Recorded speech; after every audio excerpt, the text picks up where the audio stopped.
Can I stop you for 1 second? Sure. I forgot something. Sure. I forgot to actually get a roll call, so, sorry. Can I get a roll call? Buckholz present. Holloway present. Bennett present. O'Brien present. Grossman present.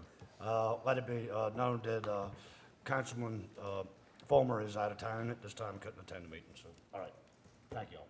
Okay. So just lay of the land. This is the area that we're talking about that's under consideration. I don't. It doesn't work on the TV. Yeah, these TV. Yeah, when you put it on a screen.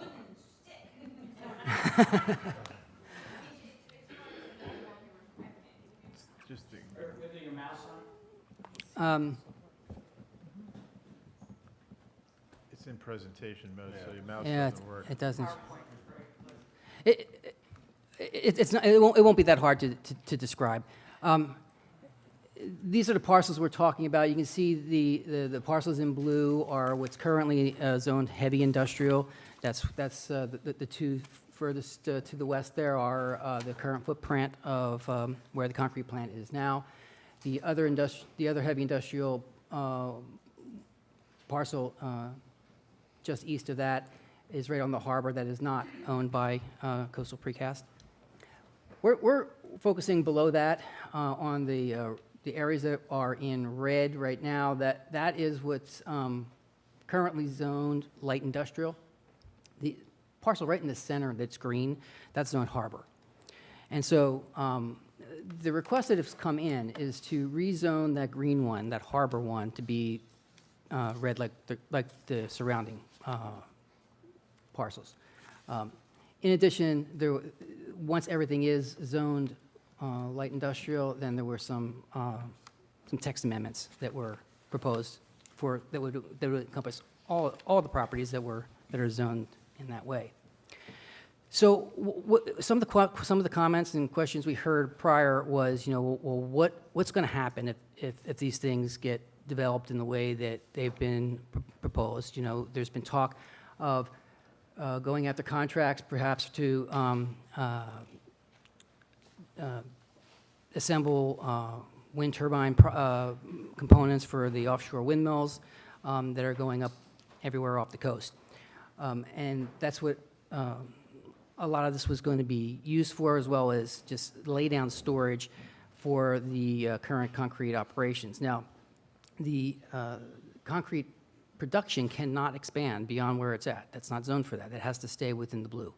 But open storage could be done in the light industrial areas. And so that's the main areas that's the main functions that are being proposed here, is just some storage and potentially to do these other operations. So since the last time we've talked about this, we've received more information on conceptual site plans, and we've been given some of that, and I'm going to ask Brandon if he would talk a little bit about it. This is that one in the center that was green.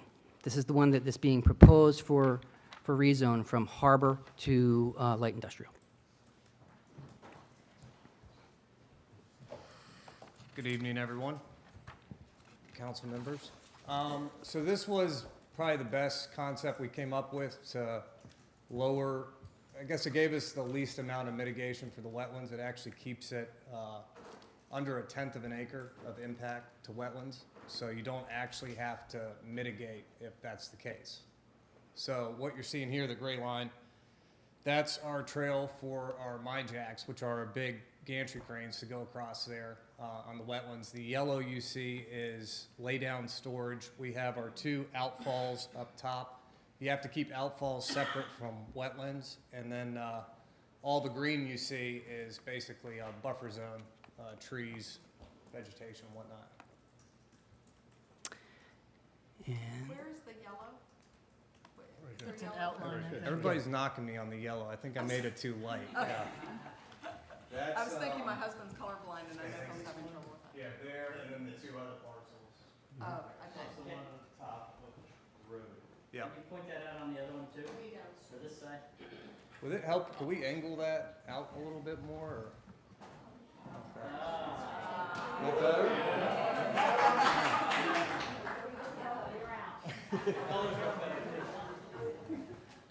So the yellow's kind of light green. I think it's yellow. I'm gonna disagree with you on that. But yes, that's the darker green, that's all buffer zone. Yeah, so that would go untouched, basically, where you see the green. Someone is helping the technically challenged here. Yeah. Okay, so this here is the yellow area there, and there, Yeah. okay? It's just, so anytime you clear for laydown storage, like in the yellow, that runoff water's gotta go somewhere. So you have to have designated BMPs, they're also called, look like little ponds, so that's what those are. Separate sediment before it goes into an inlet falls, so it's clear water when it goes into the bin. That's a lot better answer. Okay, so then the other parcel that is adjacent to it is here. This is just east of the one we just looked at. This is already zoned light industrial, so this wouldn't change the current zoning. But this is where the development might occur, and this is the plan that they put forward. So for this one, the yellow is even harder to see. So let me show you here. So I'll outline what is supposed to be in yellow here. I'm blaming the Here, TVs. Looked fine here, right there. here, there, and back. So that area in the center. So essentially, you can see the green, right? So what's not green, what's not gray is what would be considered the storage area. Can I ask you a question? Do you know how wide the green buffer is on the north side of the property? North side, I think that's 50 feet. I think it's a 50-foot band around, and then on your south side is that 325-foot setback. Is there any possibility of making that buffer wider? Because, I mean, that's the area that you'll be looking at from Mason and from the rest of town. To me, that is an area that really needs to be wider. Maybe.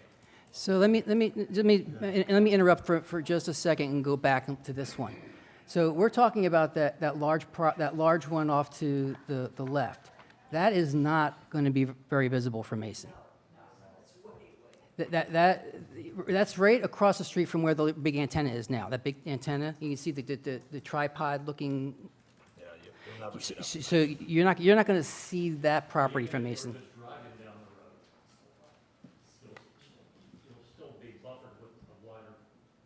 Oh, well, certainly if you're driving on the road. But I just wanted to clarify that that's not really visible from the harbor or from Mason. I'm glad to see that you do have a green buffer. I'm very happy about that. Okay. Let me get you back to where you were. There you go. Can you repeat what the south green buffer was? Did you say 250? Yeah, I think it was originally we had, correct me if I'm wrong, 200-foot setback, because that's residential. 225, 225, and we added, another 100. yeah, another 100 to that. What's shown here on the graph, it's hard to see because it's in red, is 335 feet. Which isn't 100% accurate. It's So that's trying to that's survey it from a map. that's the required 200 feet that the zoning requires, plus the additional amount that you would need for a building if the conditional use was approved. So that's why that's what that is. And where is Mason Avenue again? 'Cause now I'm confused. Someone Way, needs a pointer. way up. Where's Mason Where Avenue? Mason is. All right, so we're here. This is the property we're talking about, okay? Mason Avenue is up here. All right? Okay? Isn't this a better format? So, I have a question. So on the buffer area where you have the red line there that butts up to the back of where the roof is, they create that. tonight's really the first time we've seen that piece subdivided off. So is this, so are you buying the entirety of the piece and you're gonna put the buffer there, or you're only planning on buying what's outlined in yellow?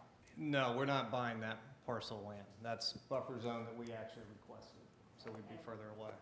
John, can you point that, that's the. Yeah. the east So, side. she's you're referring to this here. This is a separate parcel now. This is not included in the purchase agreement right now. I have a question on it. It was not my understanding that that had ever been subdivided. It has been. It's always been, yeah. We were never interested in. The owner actually of our company wanted that buffer zone, so we'd be a little further away from Bay Creek. I mean, any of the documents that I've seen have not indicated that it's been subdivided. And So I think it's a separate lot number, correct? Right, so this, As your subdivision agent, I signed off on that plat in March of this spring of So- 2021. this is a It cop. has been recorded. I have a comment to make about that. Well, ma'am, let him finish his presentation and come on up to the mic so everybody in the world can hear you, okay? And just to clarify, that subdivision was shown in all the documents so far in this process. This is taken from the agenda item with the map that was presented to the planning commission and to the council and to the public. So that has shown that being subdivided throughout this entire process. I think the only difference, if I may, from when we approached with the zoning committee was the GBI H1 to the southwest there. We've had that as harbor before, and then we changed it on the second go-around. This is the map we had. The original one was done in error. This one is Yeah, correct. Correct, yep. Yeah. It was mistakenly listed as harbor in the very first document, but this is the correct zoning here, Right. okay? So,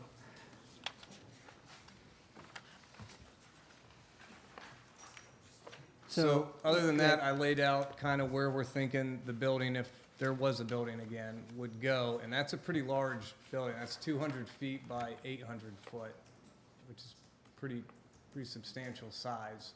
And then you also see we have 2 more outfalls there. They could change a little bit in size based on what we use for lay-down storage. So Brandon, the white rectangle is where the building would be? The building, yeah. And so that sits to the left or to west is the gray, which is the road? Correct. That's that same road that was coming through. Just given, just Yeah, making sure exactly, everybody's yeah. following that through. Right. It's pretty wise to put the BMP by the DCR property. Yeah, and that area actually is already, I don't know when they cleared that, but it's already, that was, obviously nothing we had to do with. but it's like 20 acres or something like that. so that's the updated information we have on the conceptual layout that we did not have before. So we just wanted to present that. Anything else you'd like to add? I guess the only other thing, just so everybody knows, we have nothing to do with upfront storage.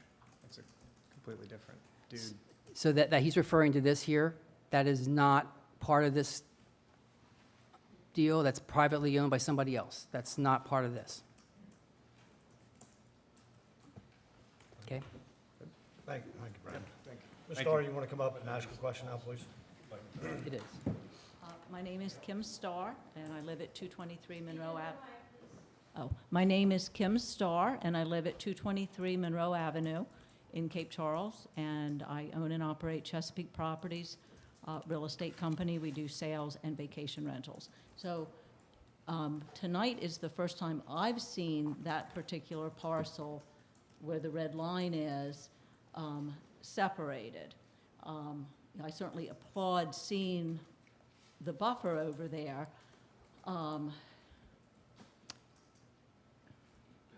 I had a conversation the other day with your former town planner.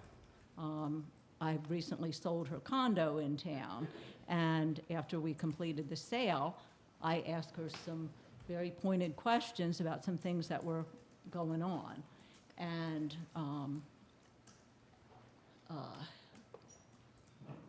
I guess my concern is that parcels have been subdivided or supposedly subdivided, maybe not going through the full process.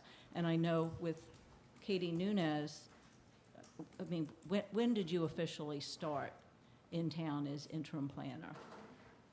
Mid-February? I don't know my exact date, but it was sometime early mid-February I came on board. Right. This particular subdivision, it's a one parcel that was carved off. They applied in compliance with the subdivision ordinance. It was reviewed and approved by me and recorded with the town, with the clerk's office up in Eastville. So it is a recorded subdivision for that adjacent parcel. I do want to clarify one comment you just made, Ms. Starr. It's not necessarily a buffer, it's its own lot, which can be developed in accordance with its underlying zoning district designation.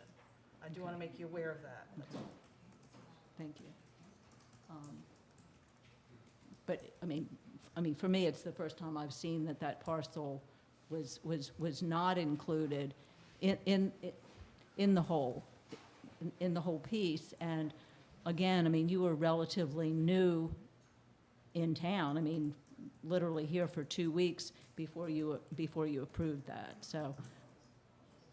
Can I comment on that? She was the county administrator for several years. Oh, She's I- very familiar with the town and the town activities. She's very good at what she does.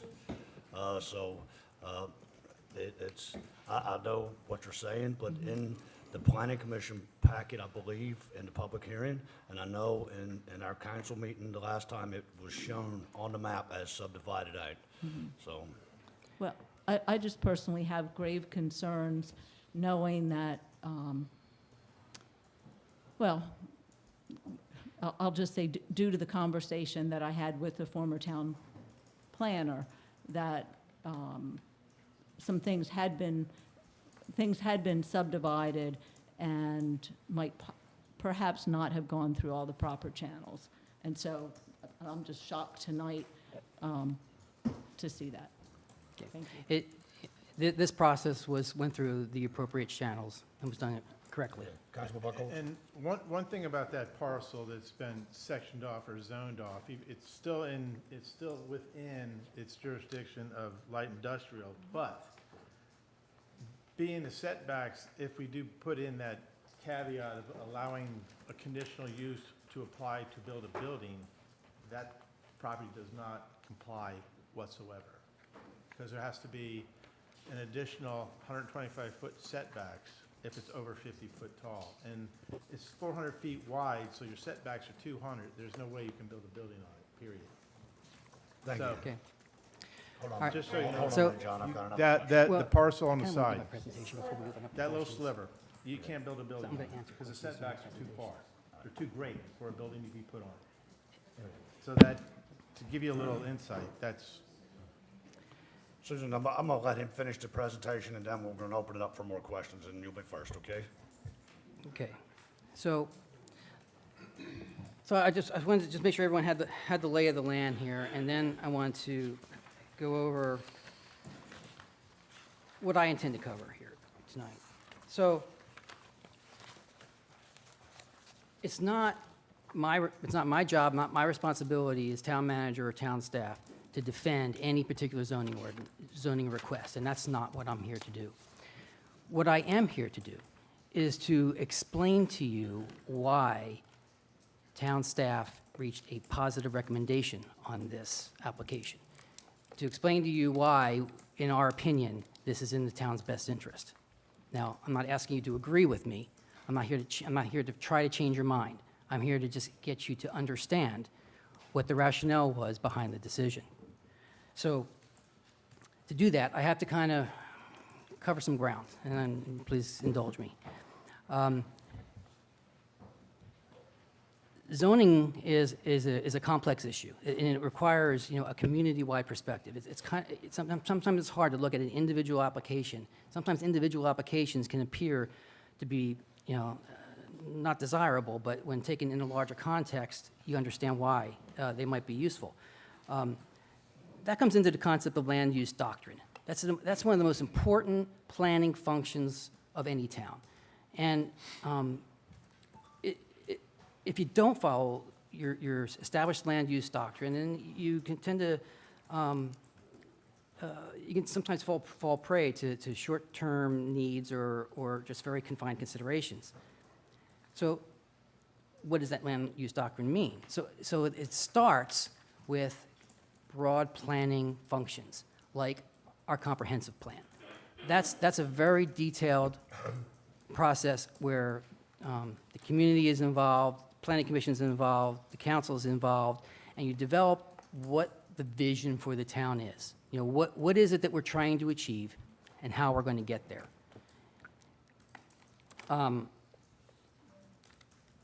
That's important to know. It's important to know what it is that, that we're referring to when we look at applications, not just this one, but any, but anyone. So let me refer to some of the comp plan. You probably can't read that, so I'll read it for you. In public meetings for the comprehensive plan, citizens stated clearly that they wanted to preserve these small-town qualities while leveraging the town's assets to improve local lifestyles and opportunities. The citizens stated that they want Cape Charles to be a clean, diverse, family-friendly place where the young can find jobs and affordable housing, and where the old can continue to live in their homes. Cape Charles will grow a sustainable economy by taking advantage of its existing assets, particularly the Chesapeake Bay, the town's public beach, the town's deep water harbor, the Bay Creek Golf and Marina communities, the town's historic and environmental assets. Economic development efforts will continue to support existing businesses, community-oriented commerce, tourism, and marine-related business. Therefore, access to the waterfront is essential. The plan outlines what the economic objectives of the town are. These are the things that are my marching orders as town manager. These objectives have been identified as follows: attract tourists, vacation and second homeowners, attract full-time residents, including retirees, attract small and work-from-home businesses, attract and expand industrial commercial base. The plan goes on to identify a list of what our core assets are. First on the list is excellent regional access, one of the few deepwater harbors on the Chesapeake Bay and part of the intercoastal waterway of the eastern shore of Virginia and just 10 miles from the Atlantic Ocean. It is in close proximity to the Hampton Roads area. So these are the types of things that I have to look at when I'm evaluating these requests. It shows here that the goal here is economic diversity. It's not smart to put all your economic eggs into one basket. And what's been clearly identified is that Cape Charles has two main practical economic sectors. One is tourism. The other is a deep water port and the associated activities that go with it. It has been argued that those two economic sectors are mutually exclusive, that you can't have them both.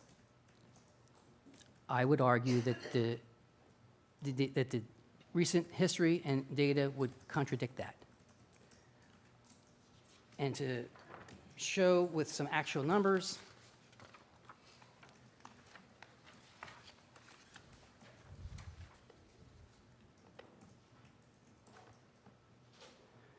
I took a look at what the industry financial impacts have been. So what I'm going to do here is take a look at what impacts industry has had on tourism. So I'm taking a snapshot in time.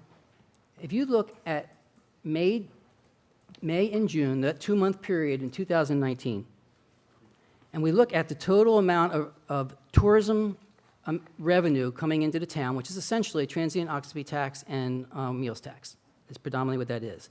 During those 2 months, this was before coastal precast got up and running. This is during that lull period between Bayshore and coastal precast. The town received in revenue just over $106,000 for those 2 months. Now jump ahead 2 years to the exact same months in May and June of this year. And I chose to wait a whole year because this means there was a whole year intervening, right? All of 2020, coastal precast was up and running at full steam. Everybody knew that they were here. There was a whole season under the belt. Yet in '21, 18 months later, these are our revenue numbers. Now, we're up to over 163,000. A 54% increase in our tourism-related revenue. So to say that the plant has had a negative economic impact on tourism is simply wrong. It's not borne out by the facts. It's not borne out by the revenue that we're seeing. So now let's look at the harbor. The other thing we're hearing is that the plant's going to drive away everybody out of our harbor. Well, this I had to pick a different time frame because I want to try and keep it apples to apples. You can't look at '21 because in '21 we changed too much. In '21 we added a whole new management structure and we increased the rates. So you can't really, it's not apples to apples. So I picked a different time frame to keep it as close as possible. I picked August and September of '19, again, before coastal precast got fired up. And then I went to the end of the summer of '20. So we go to August and September of '20. So that gives, a whole summer of coastal precast operating. And you can see from 19 to 20, our harbor dockage went from just under 59,000 to almost 91,000. Again, a 54% increase in revenue. Now, I'm not saying there's not negative parts to this. I'm not saying that people enjoy looking at an industrial site. I'm not arguing that at all. What I'm saying is that making the argument that it has a negative economic impact on tourism isn't true. It's not borne out by actual revenue. Also, in that same time frame, from 2019 to 2021, property values townwide have increased. If you got something to say, you can take that side. So there If they've is, been called upon. the point that I'm trying to make is that we don't have to choose between our two primary economic sectors. We can have them both. There's no reason we can't. And we need them both. It would be foolish and short-sighted for us to only plan on one thing, put all our eggs in one basket. The problem with our relying on just tourism is that, yes, right now it's booming. But there is a logical end to that. We're constrained. There's only so many people who can sit on our beach. There's only so many houses that can be rented out every week. At some point, we will reach saturation. At some point, tourism-related revenues will level out. They will. So when that happens, you need to have something else. You need to be diversified. If you go to some of the economic benefits of the plant, again, I don't have, I had to throw this together fairly quickly. These are total numbers, not into one area, but total sales tax to Northampton County in June, July of '19. That's for everybody, not just plant. That's total sales tax to the county was $235,000. That same time, June, July in '21, $365,000. $130,000 increase, or a 55% increase in revenue. Now, that's not all the concrete plant. That's total. But you have to acknowledge that there's a significant influence, positive influence on revenues to the county. Now, it's been argued, too, that, well, it doesn't count because it's going to the county and not to the town. And I dispute that as well. We are all citizens of the county. We are all receiving services from the county. The county educates our kids. The county's funding is a sheriff's department that responds to our police when needed. They have social services, park and rec. There's all sorts of benefits that we, as Cape Charles residents, get from the county that, if not for that revenue, the county would have to raise your property taxes to pay for. So to say that that doesn't count is not true. There is a direct benefit to all of us in Cape Charles to the sales tax being generated by industry. That said, we're also in the process, and it hasn't happened yet, but we're in the process of making an argument for Cape Charles to receive a greater direct share of that. Right now, it's fairly minimal. Right now, we're only getting, I think we only budgeted $63,000 in sales tax revenue for this fiscal year. But this is greater than what most people expected, and should a wind turbine operation come into effect, we're talking about billions of dollars worth of activity going on. That could be incredibly impactful. And for us to have, and I think we have a very good argument for making, for getting a bigger direct piece of that pie as well. So for those reasons, we can have both, and it's important that we have both.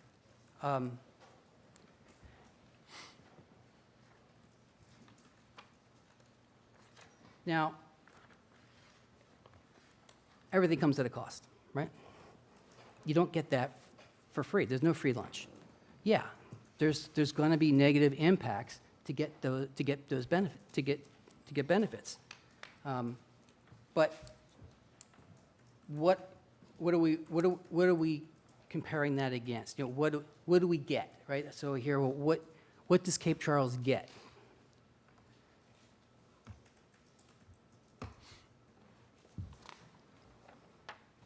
One, we get to keep our tourism-related economy.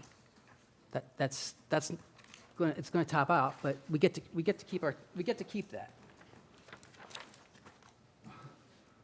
We accomplish our long-term planning goals of economic diversity to help pick up the slack when tourism revenue levels off. Also, in our comp plan is beyond economic diversity, our planning documents call for a population diversity.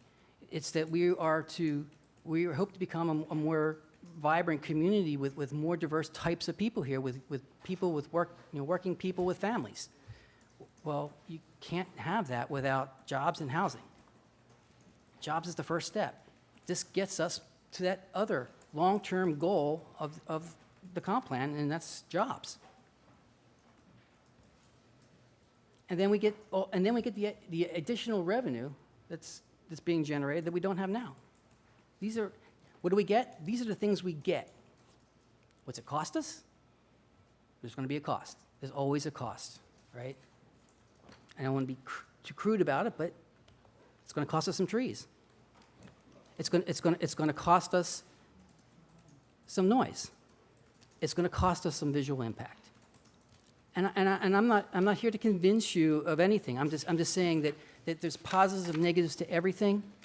I just want to make sure that both are on the table. All we've been hearing are negatives. We need to have both on the table. I don't get to make this call. These unfortunate individuals up here have to do that. They have to take all these positives and all these negatives and weigh them together and decide ultimately what is in the best interest of the community. But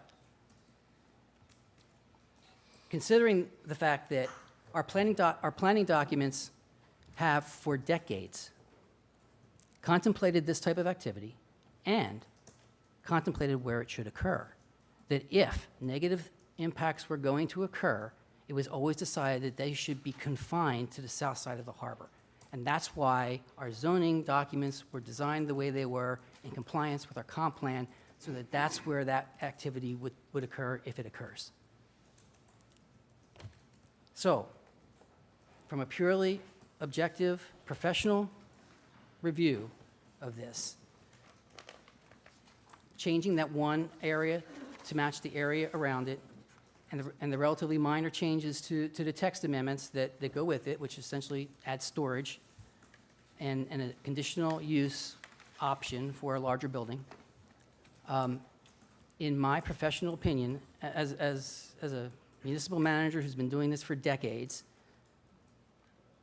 it met all the requirements and was in the town's best interest, and that's why staff recommended a positive recommendation. Again, I'm not asking you to agree with me. I'm just asking you to understand me. That's how we got there.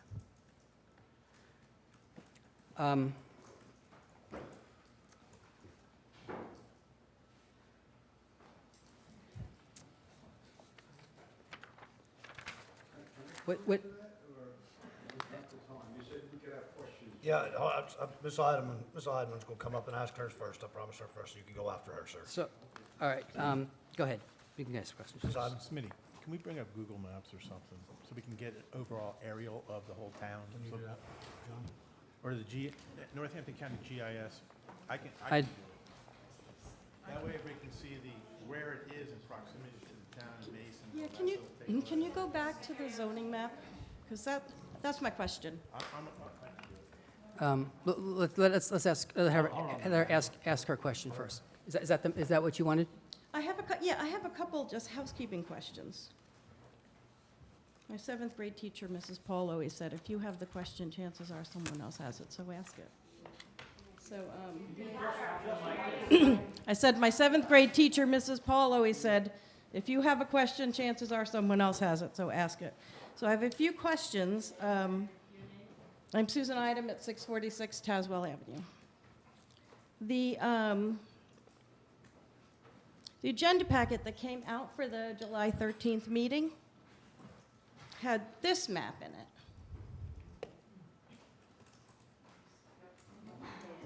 Nothing was subdivided off the back. When people started asking questions about what was going on, and we came to the meeting, there was like a pink swath drawn there. And our zoning administrator said, just so you know, this is a subdivided parcel. So I thought, well, okay, maybe our maps are out of date. So I checked on the county, and this is the map on the county. There's no lot and parcel number for that. So I just have a question, I'd like to do more research. What is the lot and parcel number for that? I can answer that. Okay. Yeah, no, that'd be helpful, because I'd like to read Sure. about it.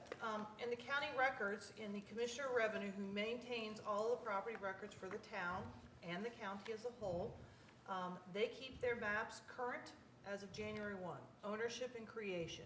And they don't reflect any changes that lawfully happen to a lot, whether that be ownership, sales, or subdivisions, until the new tax year comes into effect, which is January 1 of the subsequent year. Okay. So the county records, including the GIS, which is why you see us kind of sketching it in, and we're trying to give you a rough estimate, that parcel won't be reflected until the Commissioner of Revenue's office captures any transactions that have happened through the clerk's office and transmits it onto their records. Okay, thank you. Sure. Because Mr. Hosey said that this is the map that was shown throughout the entire process. And I'm not sure that's entirely correct. And I know that it takes time for the county to update, but I'm just wondering, since you said you did the subdivision months ago, do you have the lot and parcel number? Again, that is, For it. a lot and parcel number are issued through the Commissioner of Revenue's office when they track and receive the data from the clerk's office of any recorded transactions on real estate. Okay. They are the ones responsible for assigning all of those numbers in accordance with their name. Is there any information that you can give us that we can look up about the subdivided piece? For instance, who will retain ownership of that? It is currently owned by Southport Investors LLC, and I do not believe they have sold that property. But again, I don't check the clerk's records to see what real estate transactions have transpired on a daily basis. Okay. Do public hearings happen when property is proposed for rezoning? For subdivision? For subdivision, no. Yeah, They are not always required. No. okay. The reason I'm here, the reason I ask is this. When the agenda packet came out for this meeting, people were like sideswiped. Like, how come we didn't know this was happening? We volunteer, we socialize with everyone. It's a small town with our people in leadership. And nobody said, hey, you might be interested in what we've been talking about, according to you, since January. And I just want to say the problem really is not tourism versus industry. In fact, it's a little insulting to our citizens that you think that kind of a divisive platform is what this is about. Many people have many concerns on many levels. Mine happens to be integrity in process and truth in government. So I would like to just go on record to say, it feels like gaslighting to show up with a map and tell us we had nothing to worry about, when that is not the map that was published in the agenda packet. In fact, Southport investors and the concrete plant stood up here the entire time and did not address that. That would have been such an easy way to allay many, many people's fears and concerns. And that didn't happen. So what we have now is a lack of trust. What date was on that? Just curious. You can look at your agenda packet from your joint meeting. July 22nd, it's on there. This was printed off of the agenda packet at For the a joint- time. you're If you talking have about- since changed it, that's No, possible. No, since the parcel, this parcel basically is the big one, it's not the subdivided lot. Right. That's not the one that was ever in question, so what was the? Well, it was in question because of the text changes that were proposed for the small parcel when it became light industrial, but then applied to the large parcel. It was really the question of many of the people who showed up that night, well, if that happens and it abuts Bay Creek, what does that mean? That's what people wanted to know. But on the south side, but the west side was never in question because that parcel was not part of the, was never part of the discussion. Sorry. Hold on, Air, don't, just let me be this. That parcel was that one that's off to the side was never in question because it was not part of the discussion. The one that was in discussion, part of the text change, was basically, or it was the green lot, that we basically are going from harbor to light industrial.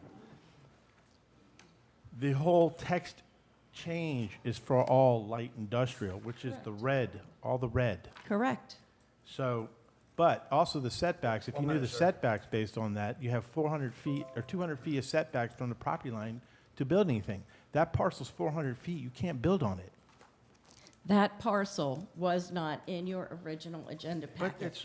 it's I'm saying, in our town, we Susan, we're not have trying to had hide so anything. much questions and division, and it's been reduced to people who are anti-concrete people, we are not, or anti-jobs, we are not. We are citizens that are smart enough to look at our maps and see, well, what does that mean for the rest of that property? I just explained. Particularly this morning. But I get that. But you're missing what I'm just saying. That's why we're here right now. So just to I clear up the. thought I was here to ask a question and have you listen. I know, but Well, I'm we just. can answer. I'm Okay. answering your question. So, I But the mean- part of that parcel is 400 feet wide. You can't build on it. Okay, thank Just you. because of the I'll move setbacks of the on. zoning. This That's- morning, the Board of Zoning Appeals had a case on its docket, and it was for the C3 corridor, Stone Road, to put a miniature golf there. That was voted by and approved last month by the Planning Commission based on the staff recommendation. And No. today they came to No. BZA for a No. variance. No, ma'am. The planning commission Yeah. has not voted nor Can I- approved it. Can I'm Okay. gonna I I'm wanna gonna interrupt. correct The I'm gonna reason I interrupt. say Wait a it's minute. I'm gonna relevant is interrupt. because when Ms. we Eidelman, zone by Ms. Eidelman, convenience. Ms. Eidelman, I'm going to interrupt. Stay on topic. We're not talking about C3. Okay. We're talking about The this topic area. is the Coastal Precast has asked us to rezone this parcel and to change the text so that it would facilitate the sale of the property from Southport to them in the most conducive way for them to be successful. And you are considering that, and it is a pattern. We also have simultaneously another petition going on for a seller to a buyer, and the buyer will not buy it until it is certain that the zoning can be such that it is not C3 limited, that it could have a miniature golf on it, further, that it could have an exception to parking requirements. To me, this sounds like zoning trying to put a square peg in a round hole. It doesn't fit. I ask that all the time and intelligent information gathering that was done for the comprehensive plan be taken to heart when we sit here and not just waste our time doing it, and every time somebody comes in ready to write a check, say, well, I'll only do it if you can secure this zoning for me. That's zoning by convenience. And when you make a promise to somebody like that, you break your promise to all of us that came before. That is my point. Okay. Well, thank you.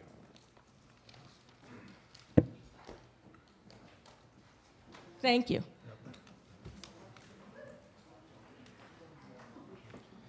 Hello, I'm Dave Parham from Bay Avenue. Hello, thank you for the opportunity to speak, Mayor Dias. John, I appreciate your presentation, but can you go back to the value that you showed, the value slide? I think it's 2 up. I think everyone was in business and has done risk-benefit analysis and weighed the thing. I mean, to say this is industry financial impacts is ridiculous. I want to be clear. I bought here in 2008. Bayshore Concrete was here. I'm not opposed to it. I'm not opposed to precast coastal being there. Okay? They're doing a great job. They're doing a good business. But to say that these upticks are because of the concrete plant being there. No, that's not what I said. Well, you say No, industry no. financial impacts. What I'm saying is that there was no impact from industry on these industries. Well, I think what you haven't done in this analysis is looked at all the situations that are around. We had that COVID pandemic where families that would fly to coastal locations drove to Bay Creek, fell in love with Bay Creek, bought property in Bay Creek, and led to some of these events. I mean, to say that the analysis But all that here- happened while Coastal Precast was in operation. Absolutely, that's right. So And- all I'm saying and for the is that you can Well, I have can't- both. I thought I had a moment to talk here. To say that, what about for the 20 years previous to that when Bayshore Concrete was there? Where are your slides showing that? I think there was a paradigm shift that happened in 2020 that led to these changes. And what happened is, and I know this because there's rental houses around me, and people came into this town, rented houses, used to come over to my deck and say, wow, we love this town, we love the beach, we're gonna buy here. And that's what they did. Or they bought a rental property and they came and they spent 4 weeks during the summer and rented the rest of the time. That's what happened. There's a dynamic here that's going on. I don't think this is not because of precast coastal, this is, in lieu of precast coastal. This would have happened I agree with if you. Bayshore, okay. I agree with you.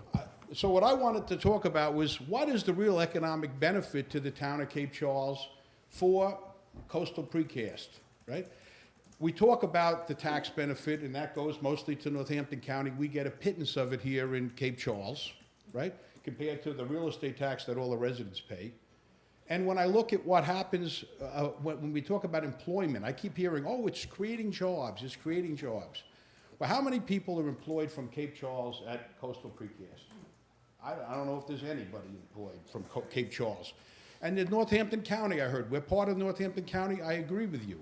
But when you go on the Northampton Employment Commission report, they're ranked 18th or 19th in the county for employment of people who live in Northampton County.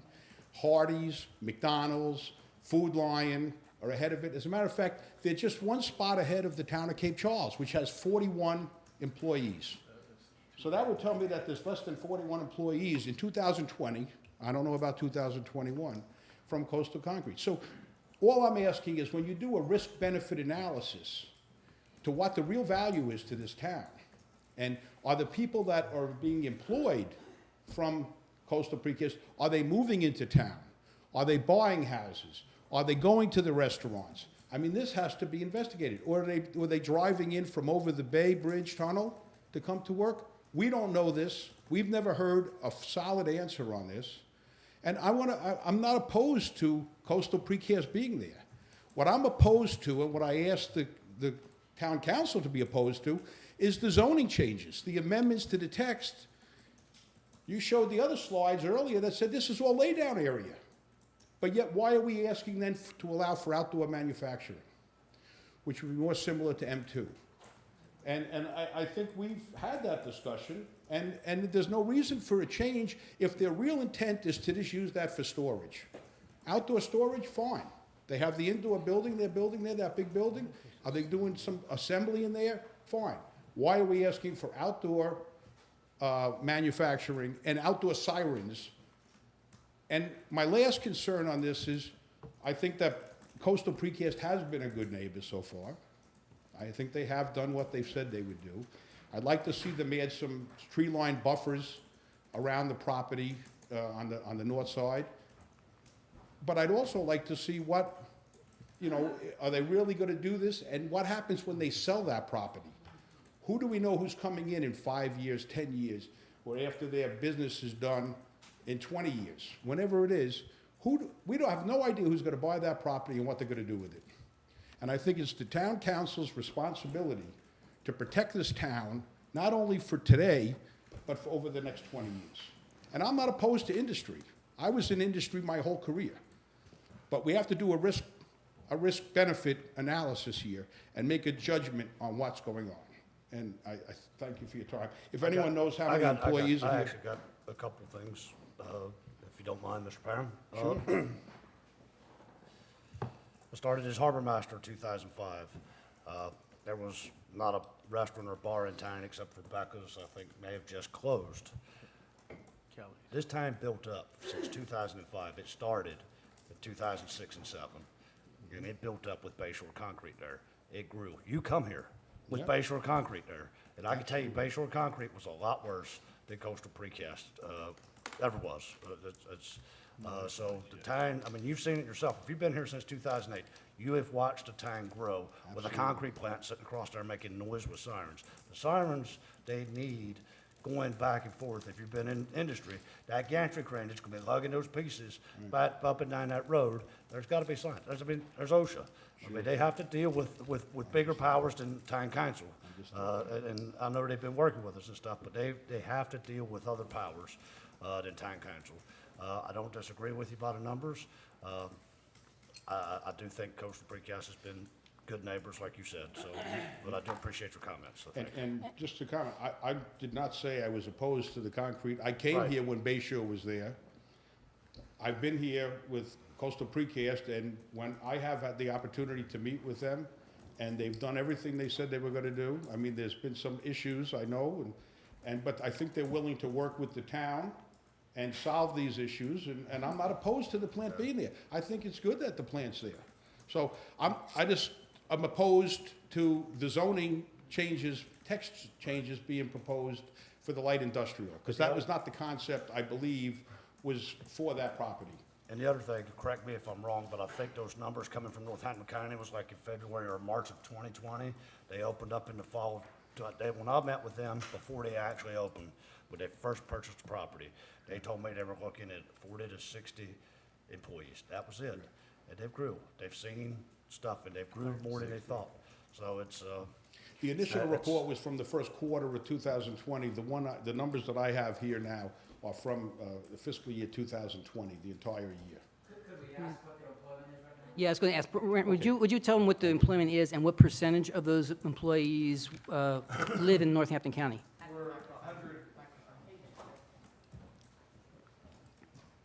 We're 169 employees, 85% are in Northampton. So that's about 143 employees. How many in Cape Charles? Oh, they can't afford to live in Cape Charles. Oh, there you go. We got. So- I don't know exactly how many in Cape Charles. So that's kind of the point I was trying to make, is that the long-term goal is that diversity, right? You have to have jobs and housing, right?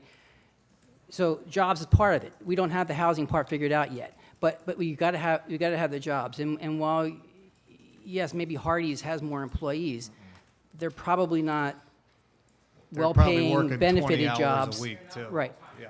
Right. So it's not just the number of jobs, but the quality of jobs that we're interested in to help us build Cape Charles into a community where you can live and work here and not just be a wealthy retiree. Hold on, the lady in the teal hat had, oh, hey, I forgot my glasses in my truck, I'm sorry. You need to stand, nobody can hear. Yeah, you gotta come up to the mic. Yeah, come on. I'm Margot Gorski. I live on Madison. I've been here for a long time. I just wondered how many were full-time, because I get all these rumors, and I'm gonna be just blunt, okay? I get all these rumors from my cleaning lady, and I hate to even say that, but you know, that the illegals are sleeping on the floor because they're working 80 hours. I do, I hear all this stuff. So if you all could just let me sleep tonight and tell me that they're full-time and they're full-time, those employees in Northampton County. Sure. Yeah, that's him. Sorry. I'm Gary Shreves with Coastal Precast, and you can tell by my accent I'm not from here. But anyway, the latest April 2021 results are we're the 12th largest employer in the county. And as somebody pointed out earlier, most of the employees that work at Hardee's and McDonald's and that sort of thing, they have, my wife's one of them, she gets 20 hours a week. So they're not full-time employees, they do not get benefits. So the people that are counted at Hardee's and Food Lion and McDonald's are probably the same people. We offer all of our employees full-time employment. A lot of them get overtime. That's probably why you couldn't sleep, because we have a job to do, and it's very challenging work, and they appreciate the work. And we offer benefits, health care, the whole benefits. These benefits they would not get at Walmart, Food Lion, and the fast food restaurants. But so the latest numbers for 2021 are we are the 12th employer by number of employees, not by payroll. Now, I don't have the payroll numbers. That's something that's not reported very well by us companies because we always keep tight-lipped on that. But I would suspect we're pretty high. 134,000 a week is our actual payroll. So if you get the other numbers, you could do a comparison. Thank you. And Brandon, you said 143, is that right? I looked up. Northampton. Yeah, that's You live in 85% Northampton? that's in Northampton. Okay, I thank you. didn't do an analysis. No, I just wanted to, I Come on. didn't write it down. Already was gone. My name is Rob Harris. I live at 630 Carousel Place in Bay Creek in Cape Charles. Is training offered to any of your employees? Yeah, full training, safety training also. So will it last to careers? Can you take somebody from the beginning and grow them up and create careers over time? Yes, sir. Yep. I've worked in that facility for over 25 years. One where from lowly estimator on up to sales professional. That's great. That's great. Thank you. Hey, Rob.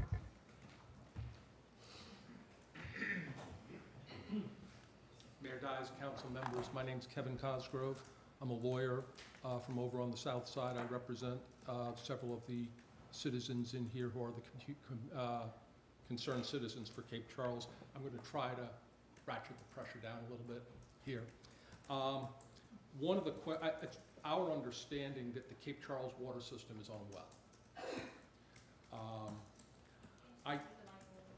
Sure. It's my understanding that the Cape Charles water system is on a well, and saltwater intrusion is always a significant problem for communities that are on wells. I used to be in the city attorney's office for Virginia Beach. I understand all about that. Has anybody done any sort of an analysis in terms of if this is approved and the plant gets going at a much higher level, what effect that's going to have on the water drawdown and the effect it's going to have on the safety of the Cape Charles system? Has that been done? Not specific to this request, but we are very much aware of our water limitations, and we're engaging other engineers on how to deal with that. We have one of our interim plans, and we already have engineering done for it, is to connect a pair of close-by wells that will boost the volume and the quality for everybody, not just for this. Okay. What is the status of that? It's been engineered. We have not funded construction yet. The town, not to get too off topic, but the town has received some unsolicited proposals to acquire our utility system. We're in the process of doing due diligence with them right now. They can bring much more capital to the table should that turn out to be worthwhile. So we're waiting for the end of that due diligence to make a longer-term plan. But as we sit here tonight, no decision has been made on that, and no analysis has been done on that. Is that a fair statement? No analysis has been done on this particular application, but we have done analysis on the quality and quantity of our water. Okay. So is the regional water group. I'm sorry? So is the regional water group. We're on one aquifer here, and basically the entire shore is on well. The entire shore is. So there's a regional group up in Accomack, Northampton, Canyon Planning District that's gone through a lot of this analysis. Right, I'm also aware of that. Thank you, Council. We were talking about the fact that the, have 169 employees and 145 of them live in Northampton, ballpark. If this rezoning is approved, how many more employees do you anticipate hiring? It would be the offshore wind contractor, but we're estimating that being worth from 50 to 100. And what is the status of the offshore wind contract? Have you guys been awarded any yet? No, we can't do a proposal until we have some property to propose. And if you make a proposal, is it guaranteed that you're going to receive those contracts? No, that's why it's a proposal. Because you have to compete with a lot of other folks, right? Correct. This is not a trial. You can de-lawyer yourself now. Seriously, de-lawyer. The attorney yourself and just ask questions. We're not in court Fair here. point, fair point. But you can see the point. I mean, you're looking at a situation where we're going to do this because we might get, Coastal Precast might get some contract in the future to do something. Assuming they make a proposal, assuming the proposal gets accepted, assuming the proposal gets funded, you might see these jobs 5, 6, 7, 8 years down the pike, if you're lucky. We might not see them at all. I'm sorry? Might not see them at all. Correct, correct. So, without understanding what the effect of this is going to be, you're just not performing the appropriate due diligence in terms of looking at this. You are, as I used to say growing up, you're betting on the come. Betting on the come is not a good way to run a zoning system, and it's not a good way to run a planning department. My 2 cents. Thank you. Yep, thank you.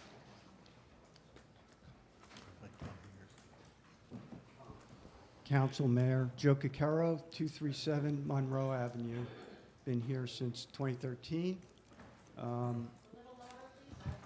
Okay, how's that?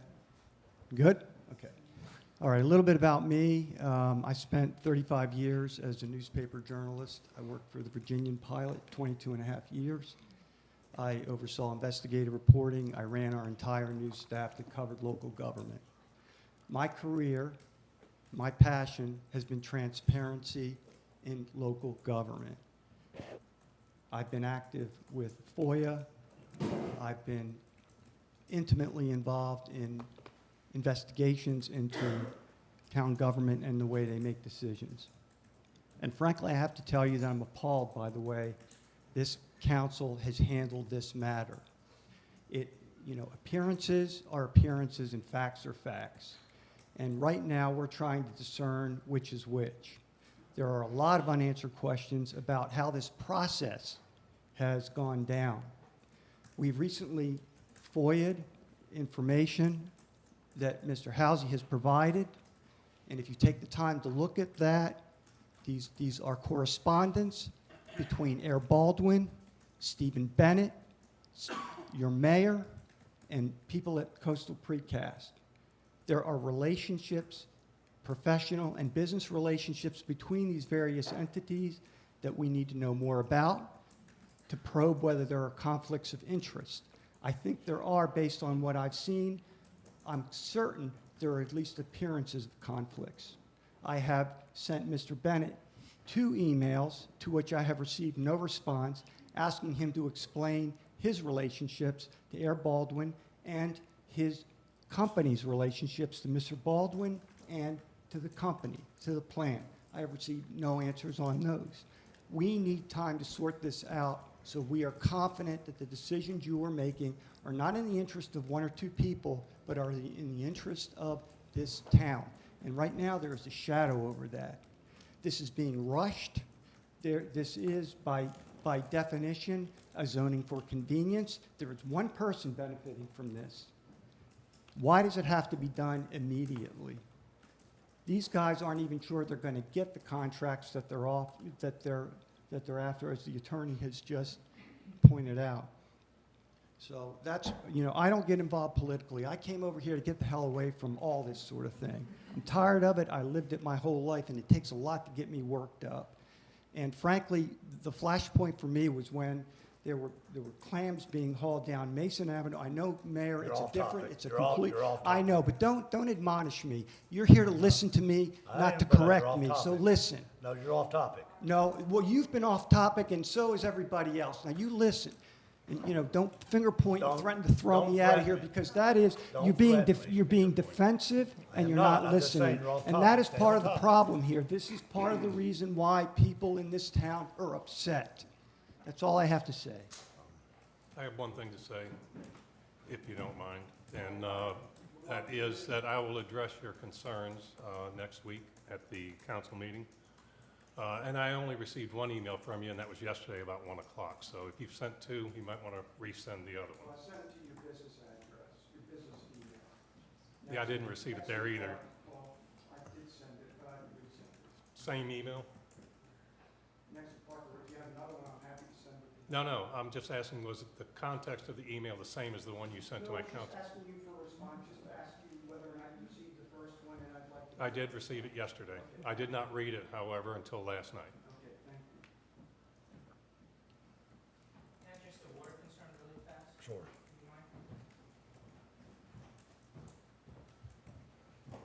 So as a concrete producer, we're very tight with our water supply, and as a PCI member and as a registered Virginia Waterworks company for the DEQ, we have to do quarterly reports for total chlorides, chloroform, and other solids in our mix, and we do that quarterly.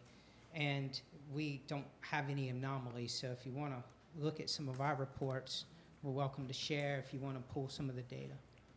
I do believe you're on your own well over there. We are. We have several wells, but our main well is a Waterworks certified well. We have DEQ inspections every quarter. I'm a registered professional engineer, structural, and have been my entire career, so I'm well aware of constituents of concrete and how important water, the quality of water is to the proper production of concrete. Correct. Correct. Not just proportions, but quality. I'm just imagining. Salt is the biggest thing you want to avoid Correct. when you're making concrete. Thank you. There.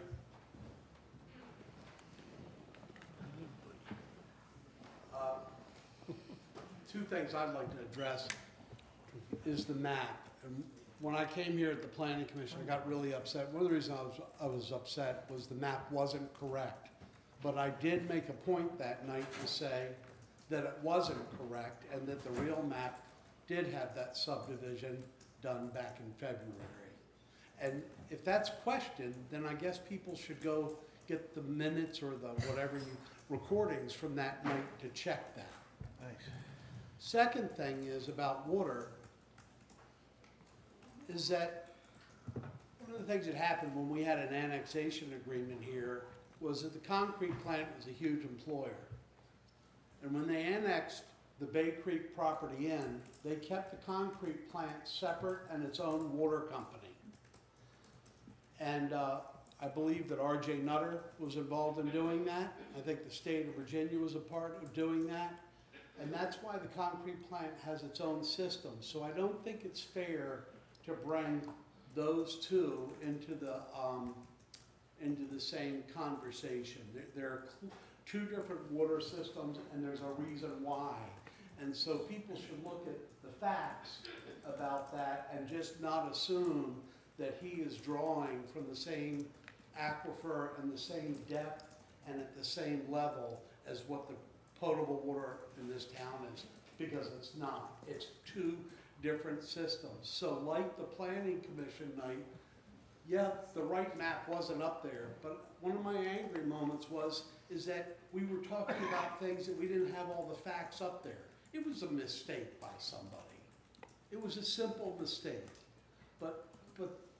But we did talk about it that night, and I think Dan gave me a piece of paper that I stood right there and showed this room where a subdivision was started in February of 2020 or 21? 21. So, you know, you can't get to a good place without the facts. And the water subject is not germane to this topic that he brought up. I think that's really important. There's a reason why it is separate. Thank you. Thanks. Mayor, could I clarify one more thing? You can come on up, he's gonna clarify. I think I'm seeing some of the confusion here, and I want to apologize if I made a mistake earlier. This map I took from a packet that went to the Planning Commission. I grabbed it from a pile of ones from my book, and I assumed it was the one that was published and was advertised, and I see now it was not. It was presented to the public at the meeting as a separate handout, and that's the one that I grabbed when I was making these slides. So I do apologize that I misspoke earlier when I said that this was the map that was in the packet. It was not. This was presented. It just wasn't in the packet. I apologize. Lorraine Huckler. We live in Exmoor, Virginia, but since 2001, we have been renovating properties. We have 2 properties with 16 tenants, half commercial, half residential. And we've renovated them, and we run a property management business. I also run an engineering consulting firm. I'm a chemical engineer in heavy industry for water. I want to just talk about this thread of kind of anti-business and entrepreneurship. Many of us in this room are business owners and entrepreneurs and are very familiar with assessing risk and taking risk. And, you know, I've watched this town over 20 years grow by supporting people who are running businesses. And we have a bunch of businesses in our commercial property. And we have a bunch of tenants who work in the businesses here in Cape Charles and in Northampton County. So I want to make sure that we don't lose sight of the fact that part of the town's legacy is they've been very supportive of growing business here. I mean, this town is thriving. And so there will be risks, there will be trade-offs, and I just want to make sure that we all accept that we won't get everything we want, but will be dealt with fairly, because I think it's important to sustain the business community here. Thank you. Thank you.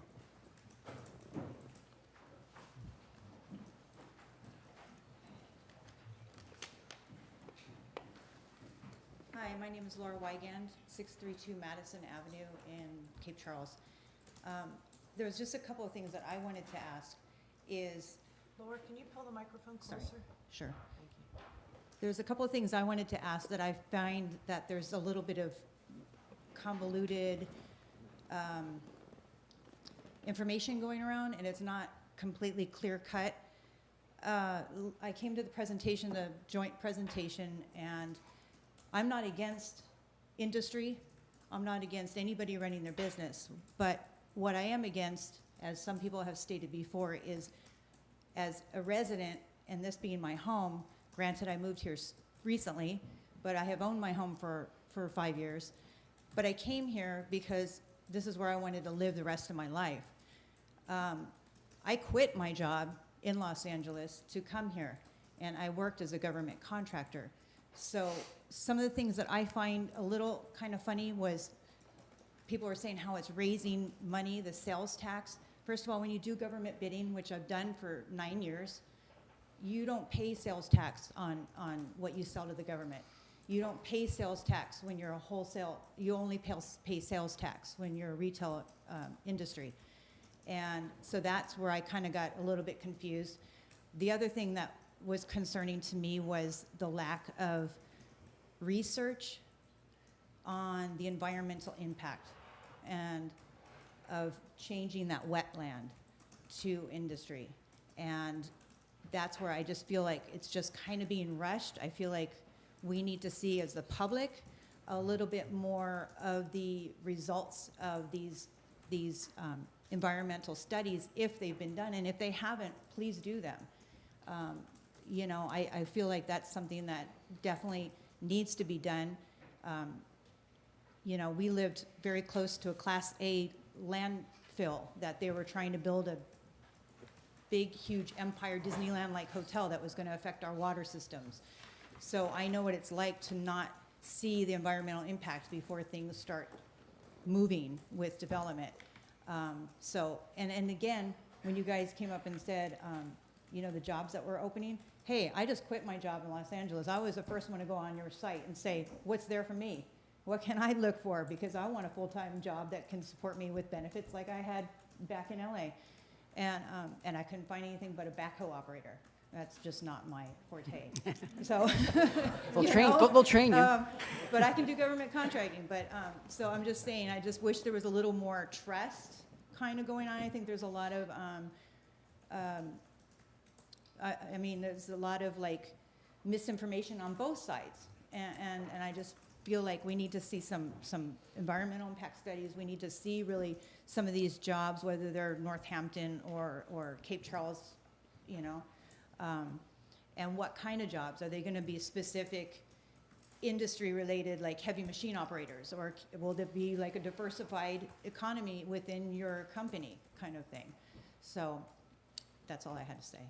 I'm going to get Katie to talk to you a little bit about the wetlands process. Okay. Sure.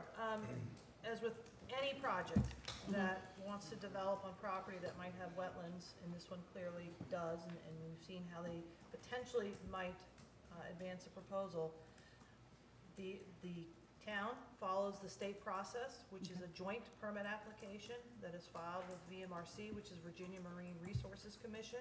Okay. It also goes to DEQ, and it also is forwarded out to the Army Corps of Engineer and the county the town is notified.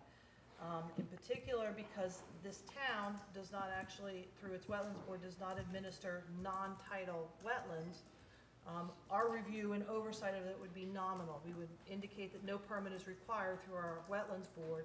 However, DEQ, Army Corps of Engineers, and VMRC would be responsible for all the permitting and review of any proposed development on here to ensure compliance with the wetlands regulations. Okay.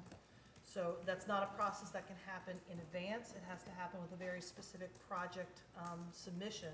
Right. That comes in and what the impacts would be and the requisite studies that go with every application that's submitted and required by the state. So yeah, that's kind of back to my point of why rush it? What can we just, I mean, I know in government contracting you have to have the availability to be able to prove that you have what you need to supply for your bids. So I know they're obviously needing this land. Excuse me. Drop the mic. This little guy doesn't want to stay here, so. So basically, it's just my question is, do we have to really push this through? I mean, other than they're probably needing to meet their bid requirements. So, Does this have to be fast forwarded? Can we see a little, can we wait and get some of these studies? so I think that your answer to that is that process don't kick in until they actually pull the permit. So if they don't have the property, they can't pull the permit, so there will be no wetlands mitigation studies Got it, or okay. permits and stuff. So that's kind of the next step. So it's a I think, is catch-22 what she's basically. saying. Yeah, Okay. it's a chicken and the egg kind of a thing. Yeah, Yeah, okay. so- And just to confirm, you do pay sales tax, correct? I'll let the owner Okay. You're going to be pleasantly surprised the way Virginia does its taxes.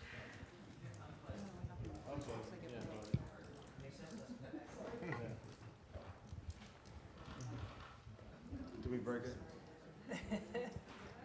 She gone. Oh, we cracked She it. gone. Okay. My name is Paul Grichuk. I'm the owner of Coastal Precast Systems, so if you want to throw away anything, start now. But I appreciate everybody's time on this thing. I know it's been a long process. We bought the property, or we have a contract on the property for a year now. It's not like anybody's trying to rush this thing through. I know two people, actually three. That's the only people I've ever met and that I know in it, so it's nothing. Would you nothing name those happening three behind people? the scenes. Pardon me? Would you name those three people? I know the mayor, I know John, and what's her name? Oh, sorry. Yeah, I didn't mean to so, clap. anyway, there's nothing going on behind the scenes, people, you know. I've owned this company for forever, you know, since it started. My dad started our company back in 1946. He was a military pilot in World War II. I started working for the company when I was about 14. We have three plants total. We have one in Wilmington, North Carolina. We have one in Chesapeake, and we have this one. We bought this one about right a year and a half ago now. So there is a lot of work out there. We're proud to have bought the plant. We're proud that we employ right now 165 people.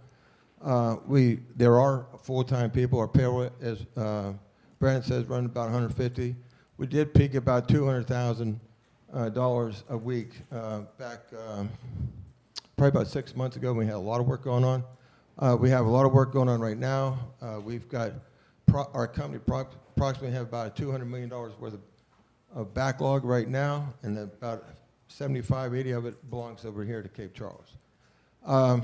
The possibility out there for our type of work is huge. You know, with supposedly we're going to have an infrastructure bill that's going to hopefully gets passed, but that's going to mean a lot to this area, to this town. Some of the things that we want to set straight on the record. I think the last lady that was up here, where she got right there.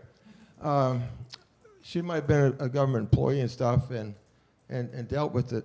Not a government employee. You were private. You're a private contractor. Okay. We just finished up a huge job with the Navy, and it's for the new class submarine up at Groton, Connecticut. We Gary was instrumental in this job, and we made about 20 barge loads of material that went up to the Navy project. The Secretary of the Navy wrote us a letter congratulating us on a fantastic job our company did for them. And it's very important for the Navy to get this thing going. What happens when you have a Navy contract, like she said, they don't pay sales tax. The Navy does not pay sales tax. But Maryland pays sales tax, Virginia pays sales tax, North Carolina pays sales tax. All our customers, except for the Navy, pay us sales tax. We have to collect 6%, 6.1% on sales tax. The county, Northampton County, gets starting September 1? July 1.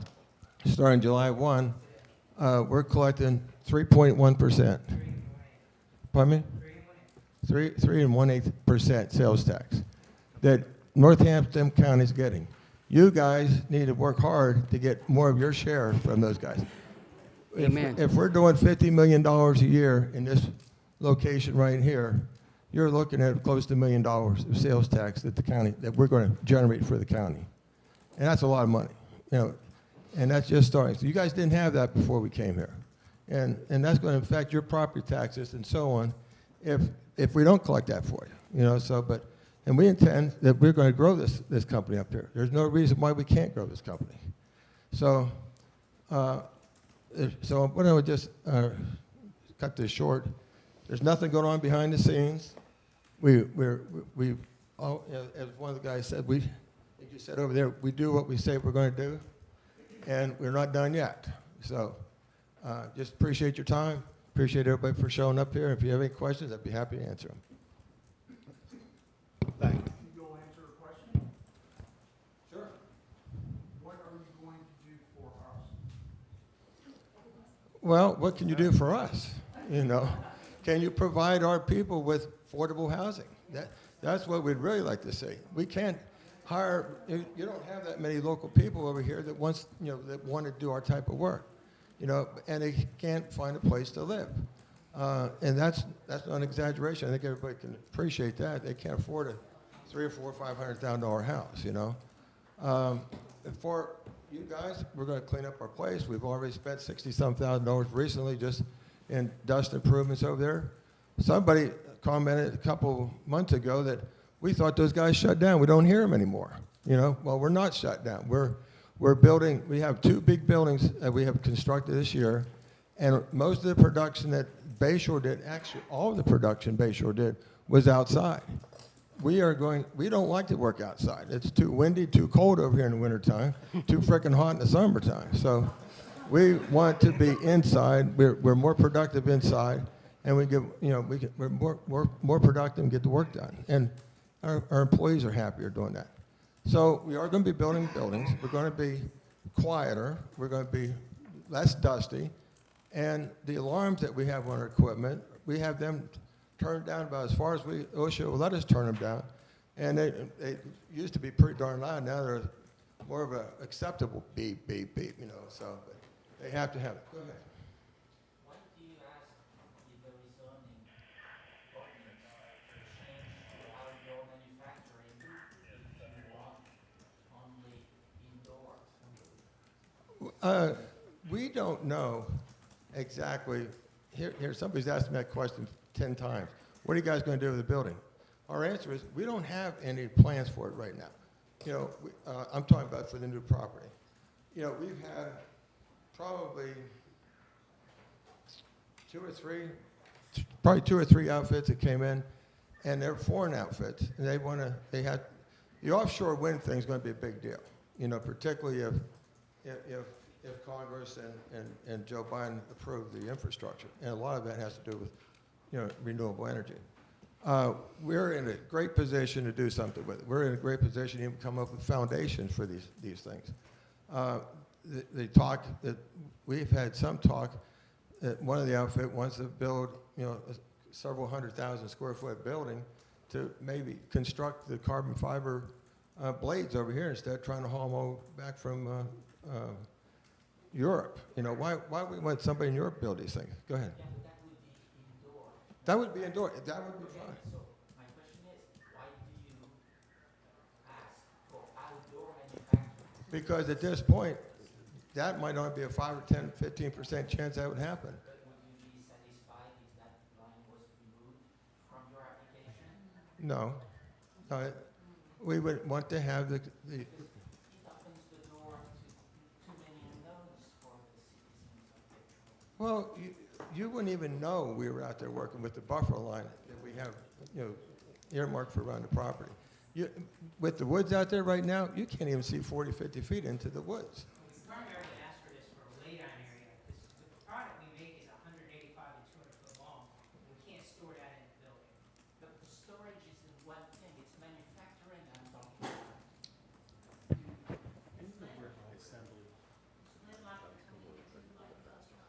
Pardon me?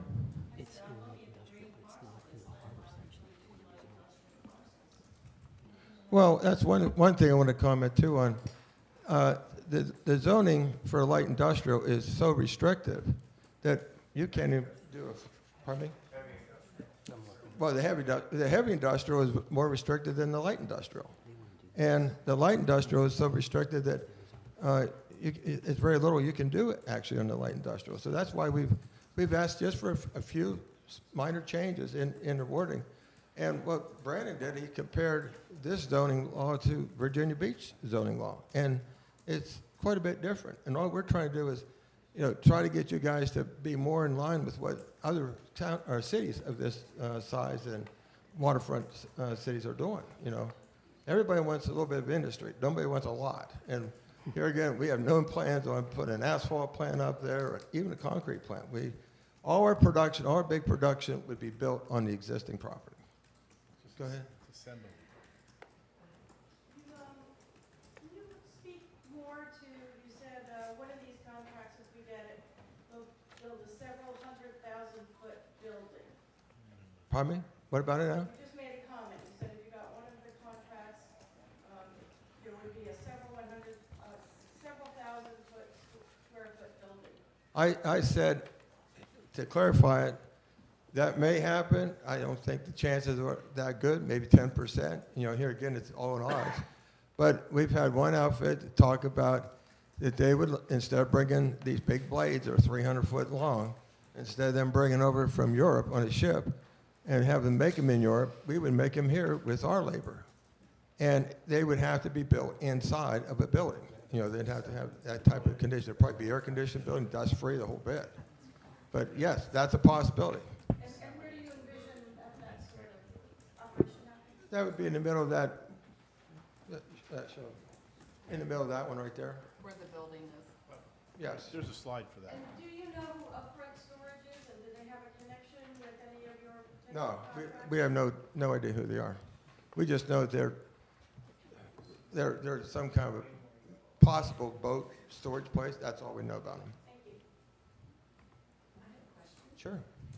Could you tell me what plans you have, if any, to restore some of the forestry that was clear-cut north of the nature preserve? Right now, you can see through, and of course here. Okay, I figured that was going to be asked. Brandon's got that answer. No, I'll answer for you. Brandon went back there today, and we have some sound wall panels that we plan on putting up back there by the where it cuts into the close to our property. So there'll be some panels put up there, 10 foot tall, 10 foot wide. You said? And how many feet? 200 or 860? It was 160 feet. We're planning on putting in 160 feet of panels right there. Brandon, can you just speak loud so everybody can hear what you're saying? Oh, I was just saying they're 8 to 10 foot tall by 10 foot wide panels. It's 160 linear feet that we were looking at. And will there be greenery and like on the side? Yeah, so it's like a rough rake finish on the other side. I don't know if you've seen the sound walls on like 64 and 264. That allows like vines and whatnot to start growing up and crawling up the side of the wall. So it won't just be a smooth finish concrete wall. But yes, and we could put some vines in there. Whatever works. I mean, yeah, it's got a good name too. Yeah. Good question. We're probably thinking more like Q4 this year, Q1 next year, just when things slow down a little bit so we can get guys on it. Unless anybody here wants to hang some 6-ton panels for us. Q4. Yeah. Does OSHA require any air quality testing? DEQ does. We have an air permit with DEQ. Public knowledge? Is it public knowledge? I know they just were out end of May and we passed. They actually did a complete site visit. They looked at our outfalls and air quality and all that passed. You can FOIA the air permit if you like, but it's with the Department of Quality, and they do routine inspections for our SWIP, which is a storm wastewater plan, and then they have a separate one that comes out for our air quality, which includes our batch plan. This is the most hardest thing in the nation to get approved, so we have that, and we had to do several concessions to get it approved so we can get to work. And they also have a petroleum plan as well. So we have several inspections that come through, and I've answered several letters, and they're generally pleased with our operation thus far. That's why you wouldn't hear us put a batch plan on this adjacent property, because those things are hard to permit, and it would take an enormous amount of resources for us to do that. So could I jump in? Before we get off the tree thing, it's the 800-pound elephant in the room we need to address. So one of the questions that have been raised was that done legally or not? And the answer is going to be very unsatisfying. I don't know yet. So the issue here is that there has been a legal argument proposed that the existing site, which predates the current zoning, would rule. So there has been, so they did not intentionally or knowingly violate an ordinance. Now the town is not conceding that. The town is looking into that to determine whether or not that is or is not the case. Unfortunately, I don't have a resolution to that yet. We are both just preserving our positions at the moment. However, regardless of whether, so I guess the bottom line, issues of trust have been raised, and those are important. No one intentionally did something that they thought or knew was wrong. They thought they could do it. We have not issued a violation notice because we have not determined yet that it's a violation. It may or may not be. However, regardless of whether that ordinance applies or not, I think what is important to note is that just because they want to be a good neighbor, they have proposed a mitigation strategy. So the mitigation strategy, as we understand it, and correct me if I'm wrong, we've not seen it on paper yet, it needs to be more formalized, is to put the panels as were described to help buffer the the nature trail. But in addition, to preserve an additional 5 to 6 acres of tree canopy beyond what is, oops, wrong one.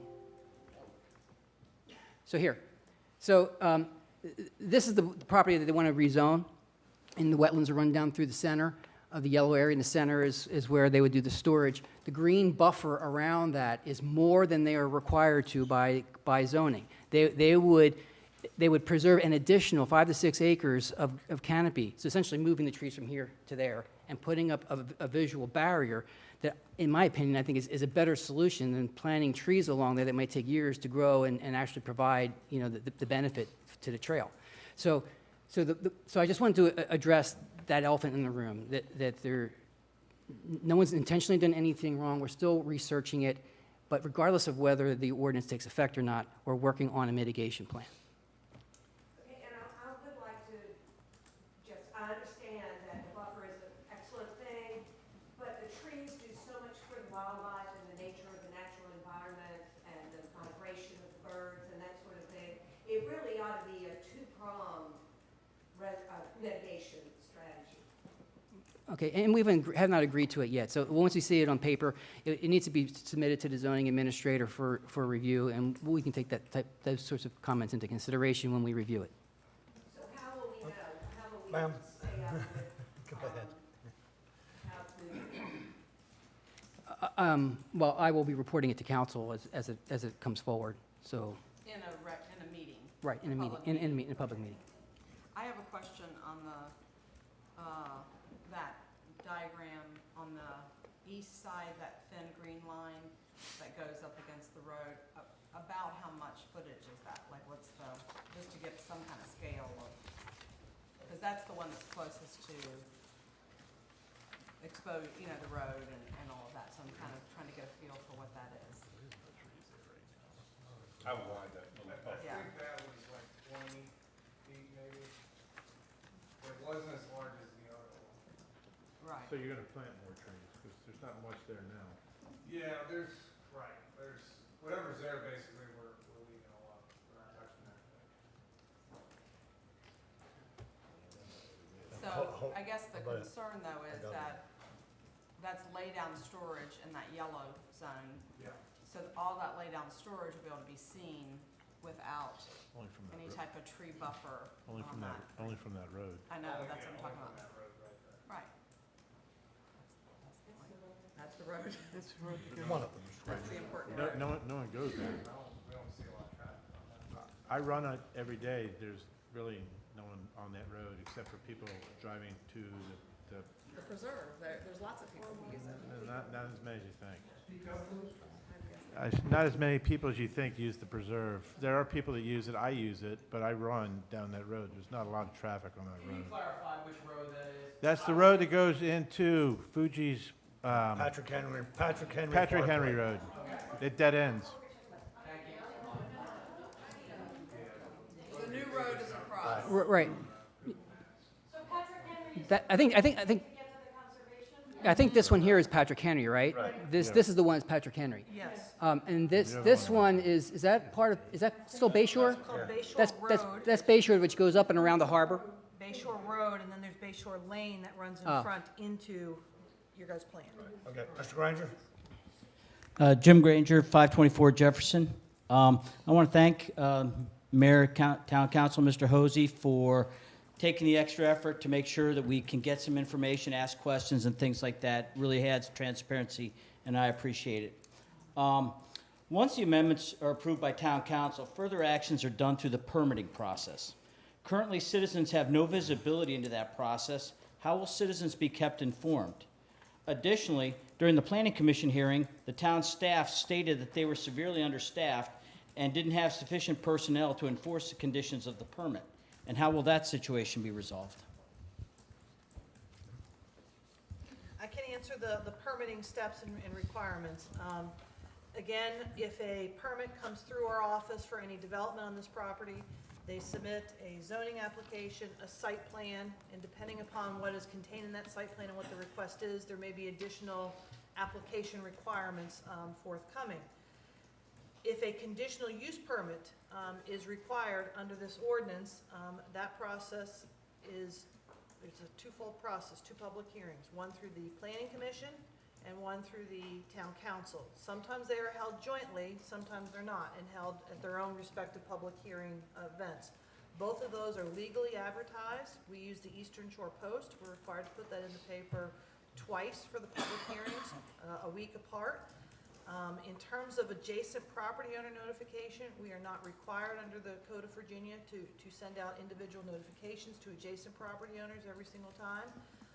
But the post is the best way to get informed. That is where all the legal advertisement occurs. Could I also add to that?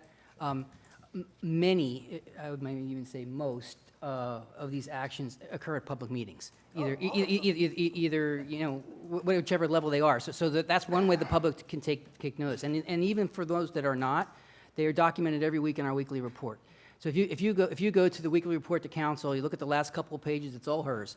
I mean, it's just, so that's how you can keep track of what's going on too. All right, As well, I just wanna add- for yeah. clarification there. With regards to the permitting process, is that if everything falls within the zoning ordinance, the public does not typically get to see that unless they FOIA it.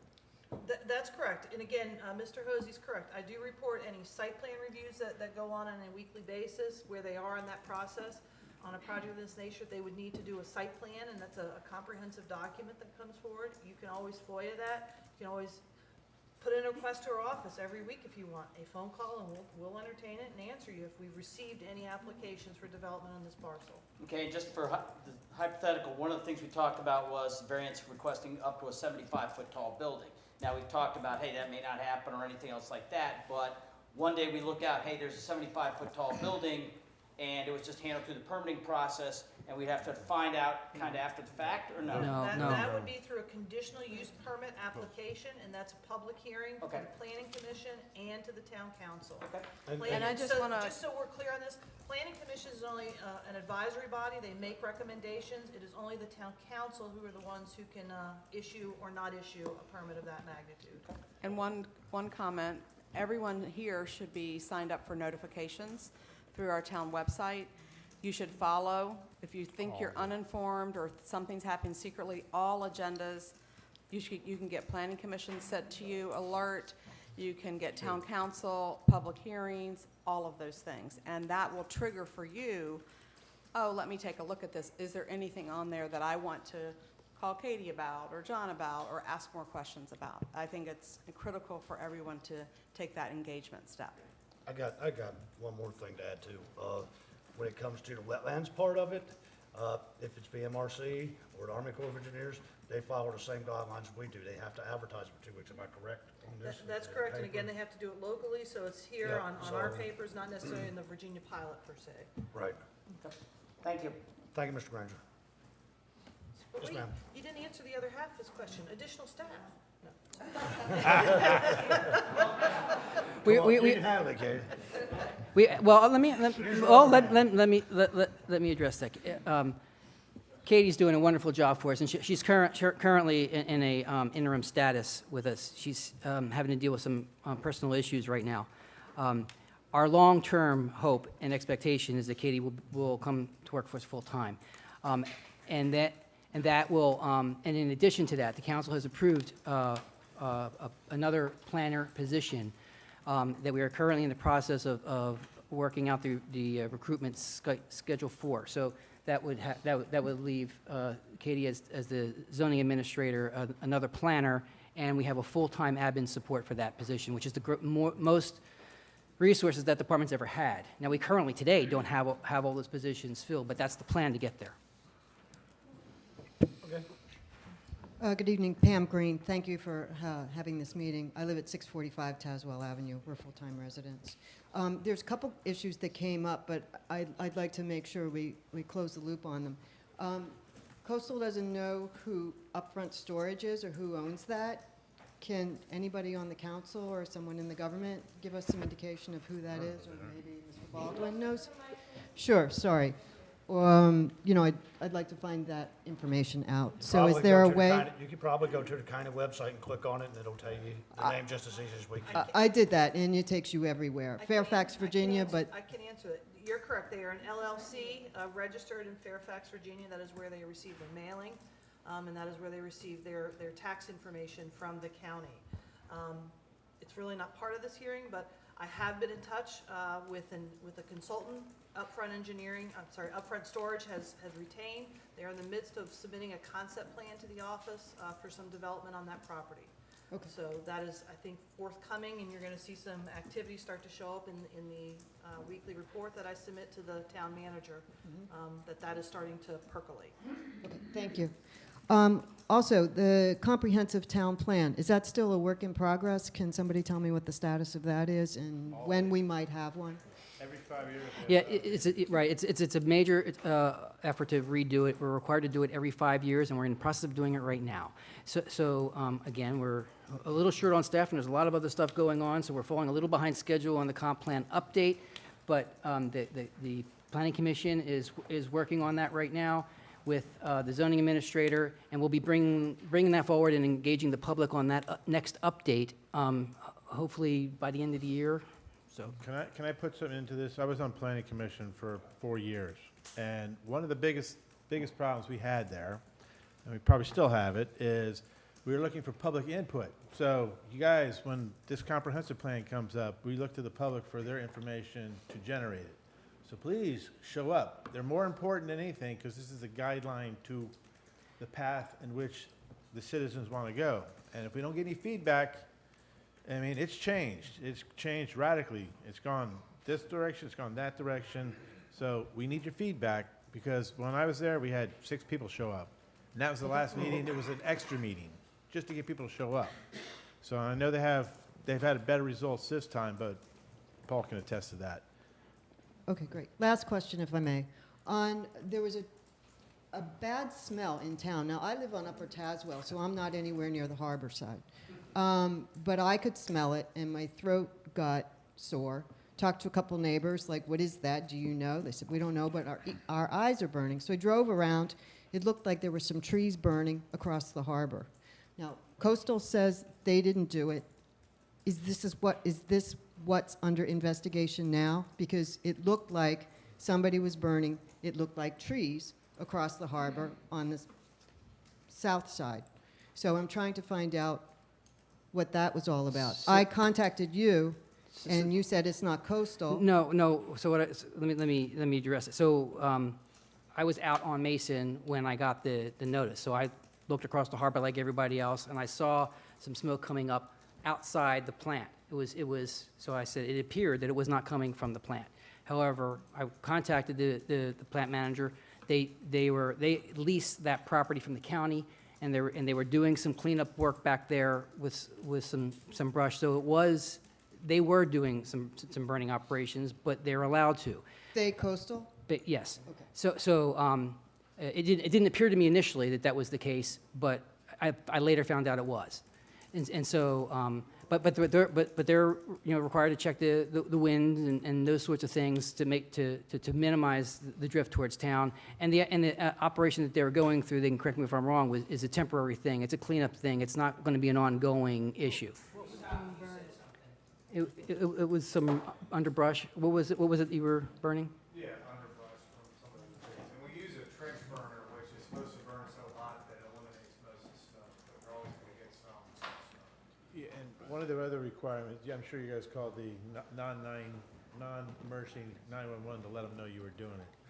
Because you have to. It's a law.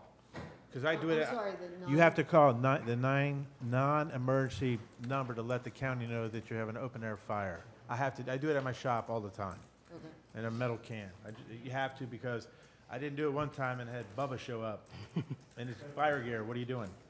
Well, I think, and I might be wrong on this, but I think some of the smell is, I think somebody found some old soybeans somewhere that was buried. So it's a long time ago.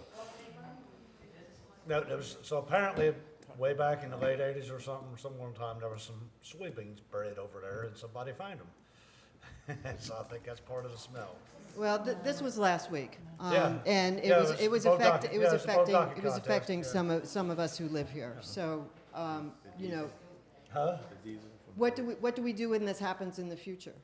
Because I was told to contact you, which I did, and then I also contacted the state, and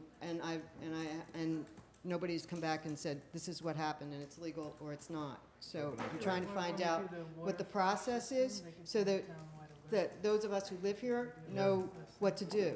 So, yes, you can do a report of concern or call me, and I'll look into it, and I'll try to get back to you on it. Thank you.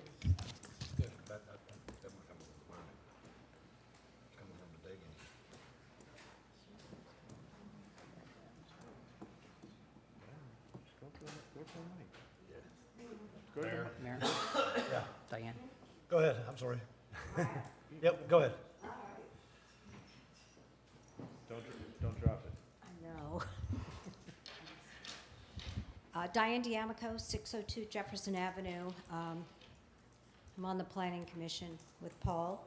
I think we're the only planning commissioners here tonight. Jim is here. Where's Jim?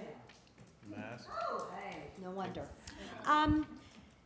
This is actually two things that we're considering. One is a rezoning, and the other is text amendments.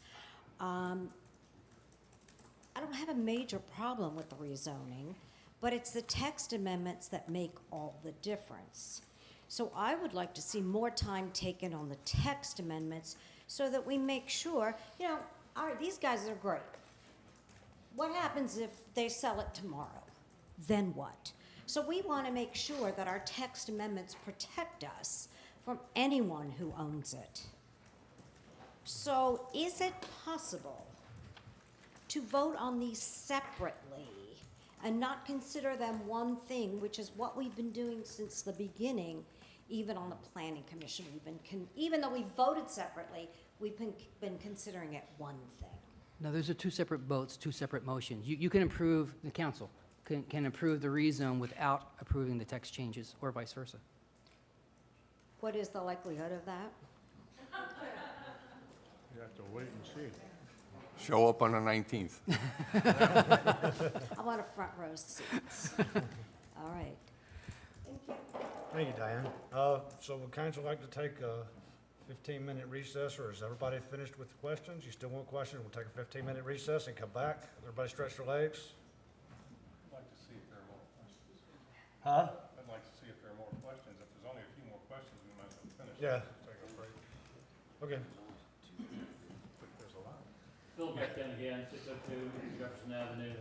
Not trying to beat a dead horse here, but to get back on trees just a little bit, the buffer on the The microphone, Phil. Sorry. the buffer that you're proposing on the larger parcel, 50 feet along the road there. Most of those trees are mature trees in there. They've been there for a while. You know, a mature hardwood tree probably has a 50-foot crown on it. So if you leave a 50-foot border, it might just be a single row of trees. So that's not going to protect people from, I mean, it's great to have the industry, but I have to say, you guys have a very neat plant there. I have to give you credit for that, because you've done a really good job on making things neat and tidy, very professional. But it's still not the most attractive thing in the world. An industrial site is an industrial site, and to the extent that we can protect the view shed from an industrial site, I think we need to do it. 50 feet, in my opinion, on that larger parcel is not enough. But we did a great job on the backside of that and made it 300 or 350 feet or whatever. But if we could increase that to like 100 feet or whatever is possible, just a row of trees is not really going to protect the view shed. Thank you.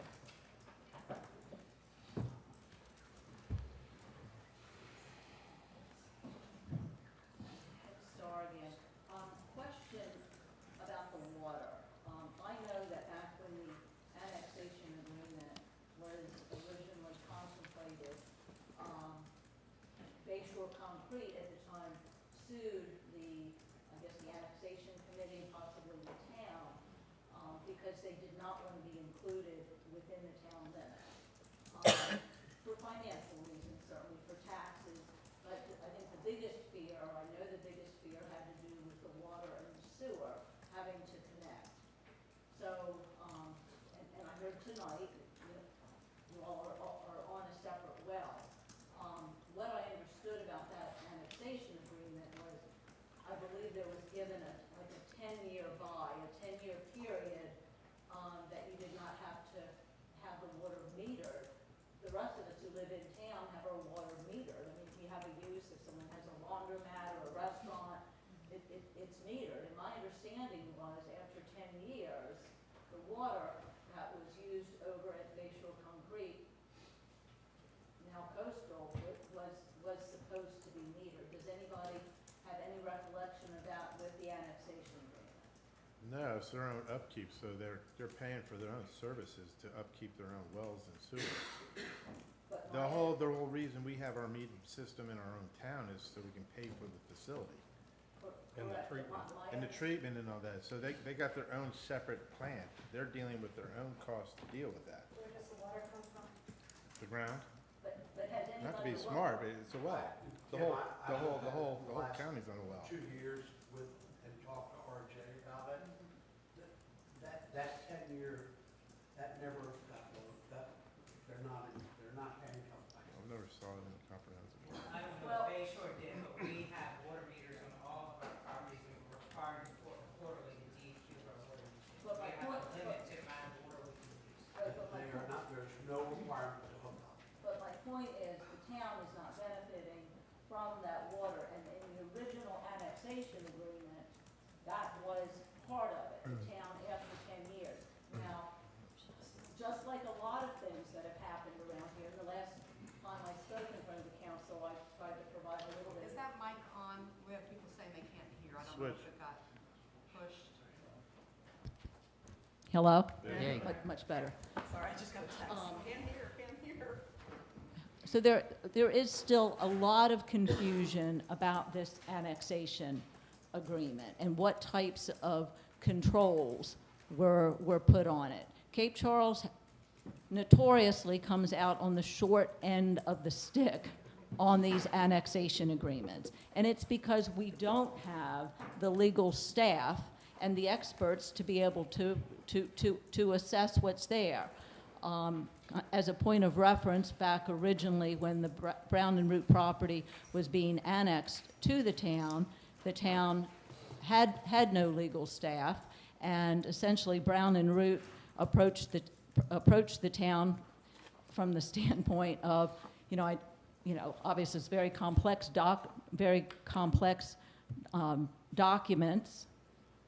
You all probably don't have the legal staff to be able to review it. You don't have a budget to be able to do it. So, we'll be happy to use our legal staff to help you understand that. Now, I think any of us know that that's not a good idea for Cape Charles, but that is indeed what was done.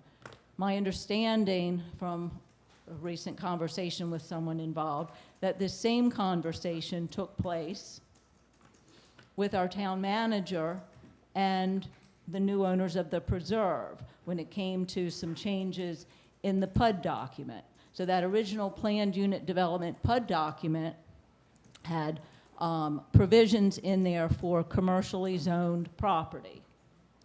And my understanding, and that has since been taken out, but my understanding is, anyway, it's not always such a simple thing with the planned unit development that you just take something out. And so, again, using other people's attorneys, especially the opposing side, people who are asking for things, relying on their legal experts to explain things to us, is not good for the town. My concern now, we have an ad hoc town attorney, but we don't have a town attorney who is proficient and an expert in land use planning and zoning. We're at a time right now where, things are moving very, very quickly around here. We need to have experts who are looking out after our behalf. With planning and zoning, it's all about the words, small words that to the rest of us, to me, might not mean anything at all, but legally carries a lot of weight. One of my biggest concerns, and again, I have been around here for a very long time, we do need a new comprehensive plan, one that reflects where we are right now. And as a part of that, we need an economic impacts study. We need an environmental impact study. I heard John Hosey, when you were talking earlier about the rise in tourism the past couple of years, as if, you know, all of that could anyway, that the concrete plant doesn't affect that. And I'm here to say, I'm on the front lines of this. I have a real estate business and I have 40 vacation rentals. I will tell you, every single one of my vacation rental owners are extremely upset about this. I have numerous people calling me on a daily basis who are ready to put their properties on the market for sale to get out of here because of this particular direction the town is going in.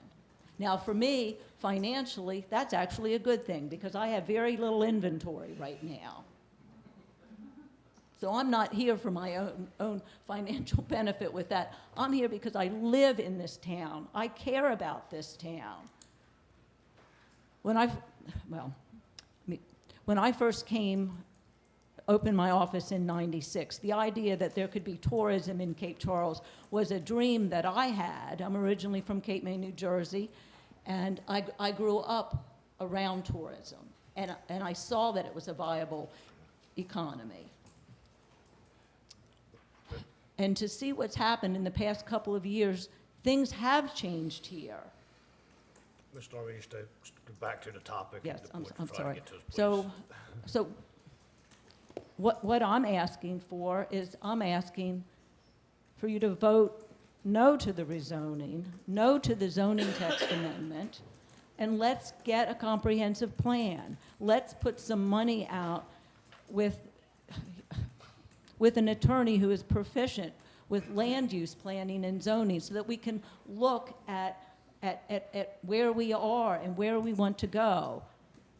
We have the railroad property, which is currently zoned Harbor District. We've got the property that has recently been referred to as the Tobby property or the old Dick Myers property, zoned, you know, Harbor District. There's a clam operation that's recently been going on over there. I mean, we've got a lot of things that are happening very, very quickly, and it's time to slow down, pull back, redo the comprehensive plan.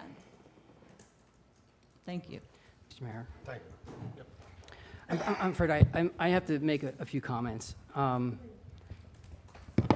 Ms. Starr, you have now twice made accusations that it has impugned the integrity of myself or my staff. You're clearly talking to a disgruntled former employee who's giving you bad information. I would ask that without evidence that you not make those accusations publicly. They're not true. Mr. Mayor, if I may, just to follow up, she referenced getting some knowledge that was contained in the annexation agreement with Bayshore Concrete or any element of the annexation agreement. That is all available on the town website. If you go under publications and documents, if you go under the planning and zoning folder, all of them are there, including the very specific one that outlines the obligations at that time in 1991 with Bayshore Concrete and the town. And you can read through it. It's not difficult to read, and you can understand what the terms were. And all terms have been met for that particular element of the annexation agreement. Anybody have any more questions? In the back. First hand it went up. You won. Go. Let's just I'll tell you what, let's take a 15-minute recess, because we all got to stretch our legs and stuff, and we'll get you when we get back.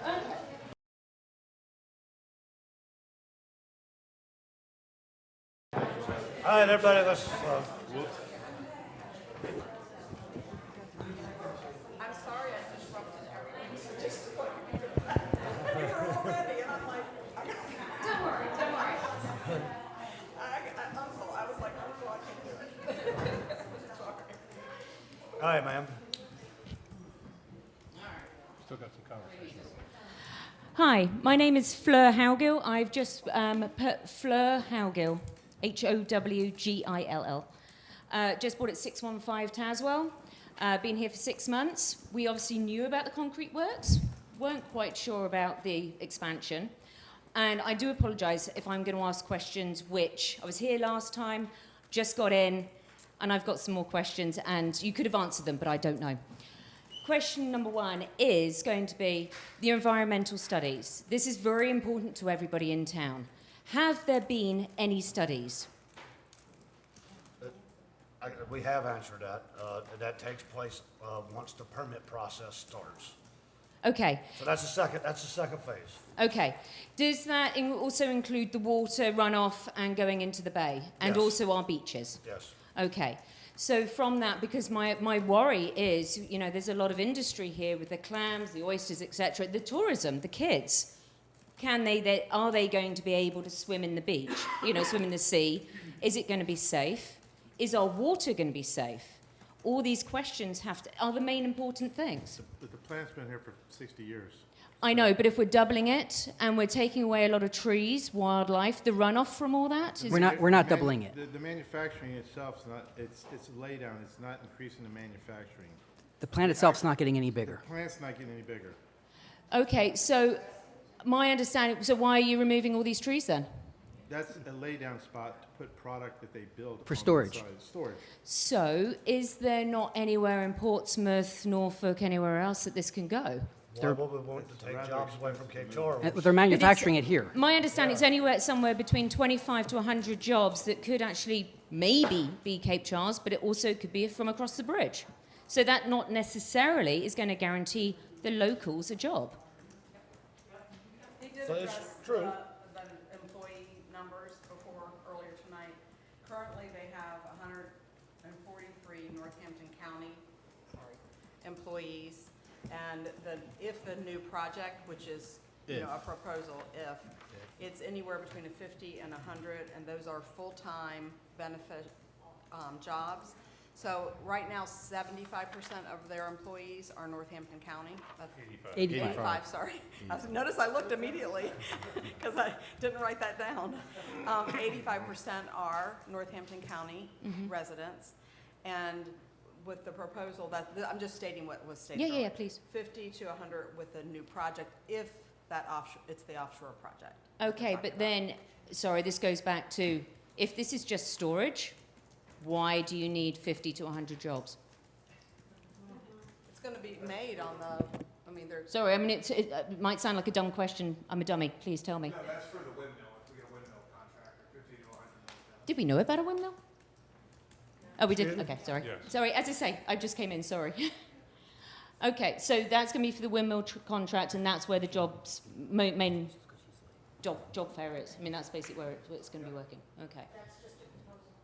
Okay. One step at a time. And then it goes, so the environmental, when's that going to be due in?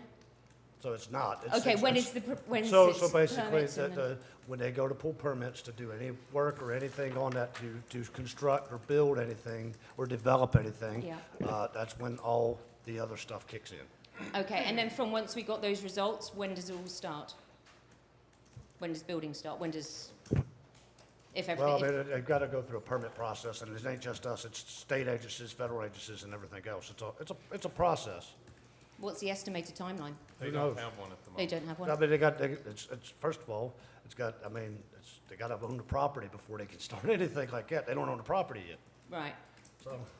But then my understanding from the last one is they already had the job.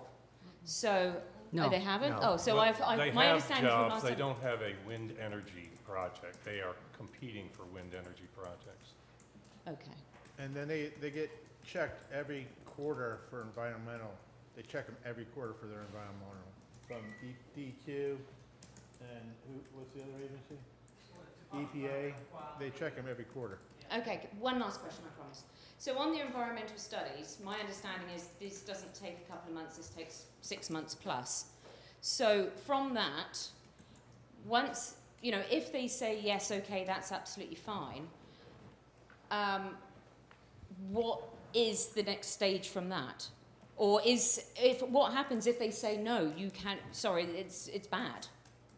What happens? They can't move forward. They can't move They forward. can't develop it. And that's the end of that story, and this will never come up again in the next... Unless they want to do something else. Unless they want, yeah, unless they want to do something else. I mean, it all depends on the agencies. What I'm just And- trying to get, it's a case of can they just change their proposal now, and then... They absolutely can change their proposals to anything that's by right in that zoning ordinance, and if you haven't read that, you should look at it. It's very Perfect. telling of what they could build right now without any permission. So Yeah. you need to look at the types of facilities that are permitted by right. But- And but- what but- the conditional use things are, which we talked about a lot tonight, about what they would need to go through in order to do those things.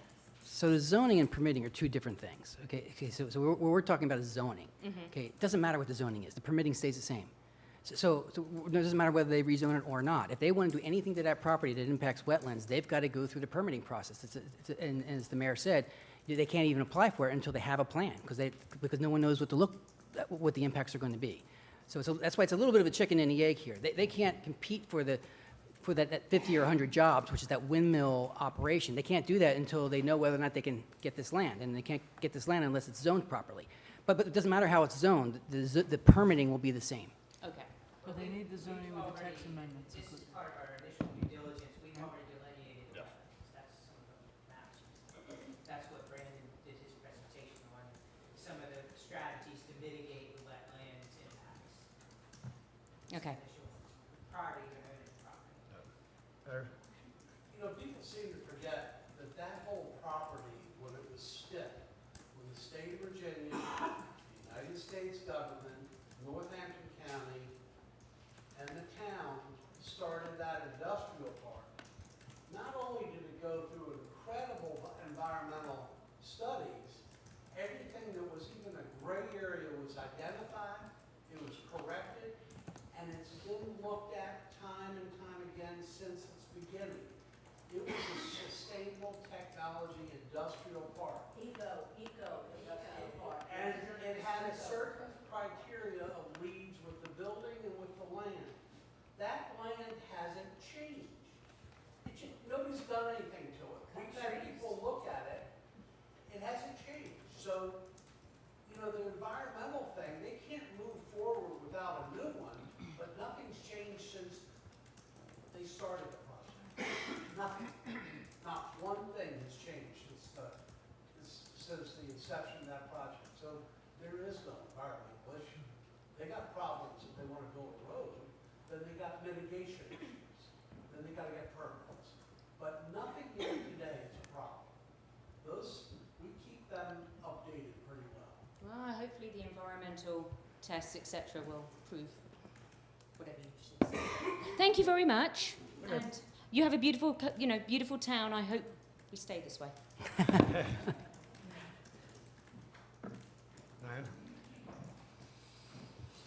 Diane D'Amico. We have had some questions about section F. So we have section 3.14, and then we have F, which is additional requirements. And we have been told that they don't apply to C, which is permitted uses. Do we? Oh, okay, well, if I need it, I will. So what I want to ask is a yes or a no, going down the row, does F apply to C? Is 2 and 2 equal 5? I'm not sure. You'd have to spell it out a little clearer than that for me to make a comment on that. And we're not making any decisions here tonight, so. Well, I don't think that's a decision. I think you look at the zoning ordinance and you say, how does the zoning ordinance work? Well, is F equal to C? Is F different from C? Does it not apply to C? You need to be able to understand how the zoning ordinance works. And I can't imagine you're here tonight if you haven't at least looked at this section. So you don't think you could say anything about it? I'm not going to say anything about it. I have looked at it. Okay, so I'm hoping then that at our town council meeting, our next meeting, that we will also be able to speak? The public? There'll be a public 3 comment. minutes. There'll There a will be public comment. comment. Okay. All right. Microphone's not gonna make it. That microphone's not gonna make it.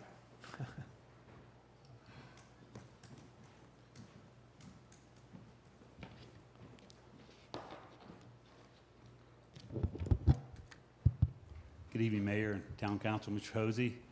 My name's Gary McKinney. My wife and I, Sheila, moved here in July of last year as part of our retirement program. Love Cape Charles, certainly respect the right of the concrete plant to be there. We knew it was there when we purchased our home on 14 Bay Avenue. A little bit of my background, I spent 30 years senior executive in the nuclear power generation industry, very well in tune to budgets, to big multi-million-dollar projects, to all of the nuances that go along with permitting and the processes and the contingency for the contingency, very used to all of that. So when I first heard about this, I was a little bit surprised about the footprint of the concrete plant changing. And the reason being that I look at and certainly recognize, as Mr. Hosey commented, that it's not mutually exclusive. Industry and tourism can operate together. But I look at the limited property over there, and I ask myself a couple things as I was trying to connect these dots. Are we shortchanging ourselves? And is it not incumbent on the leadership to certainly attempt to attract industry that complements or supports a very strong revenue stream that we currently have? If just the calculations in my head were correct, it looks to me like the real estate taxes and the top taxes are paying for about 70% of the current budget within the town of Cape Charles, maybe even a little more than that. So I say to myself, I'm just struggling. I'm scratching my head to figure out, honestly, as citizens of Cape Charles, what is in this for us? So I went down the path of, okay, well, how much revenue do we get from the concrete plant? And that's some of what I felt. Maybe I missed it from Mr. Hosey's presentation that was missing. We're just not granular enough to say, what does the town really honestly get? I mean, I heard the county's getting $1 million+ bucks. What I found, it looked like the town last year got a total of $25,000.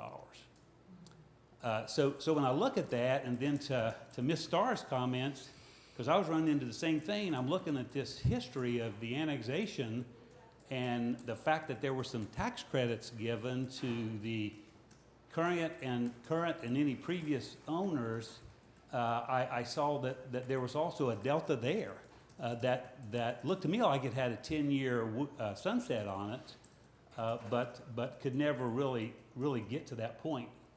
So I guess the point I want to make is I would, one other observation back to your presentation, Mr. Hosey, and again, I understand, you're trying to pull all this together, and I get that, but what I felt was missing was when you indicated that, hey, tourism is growing and the plant is operating.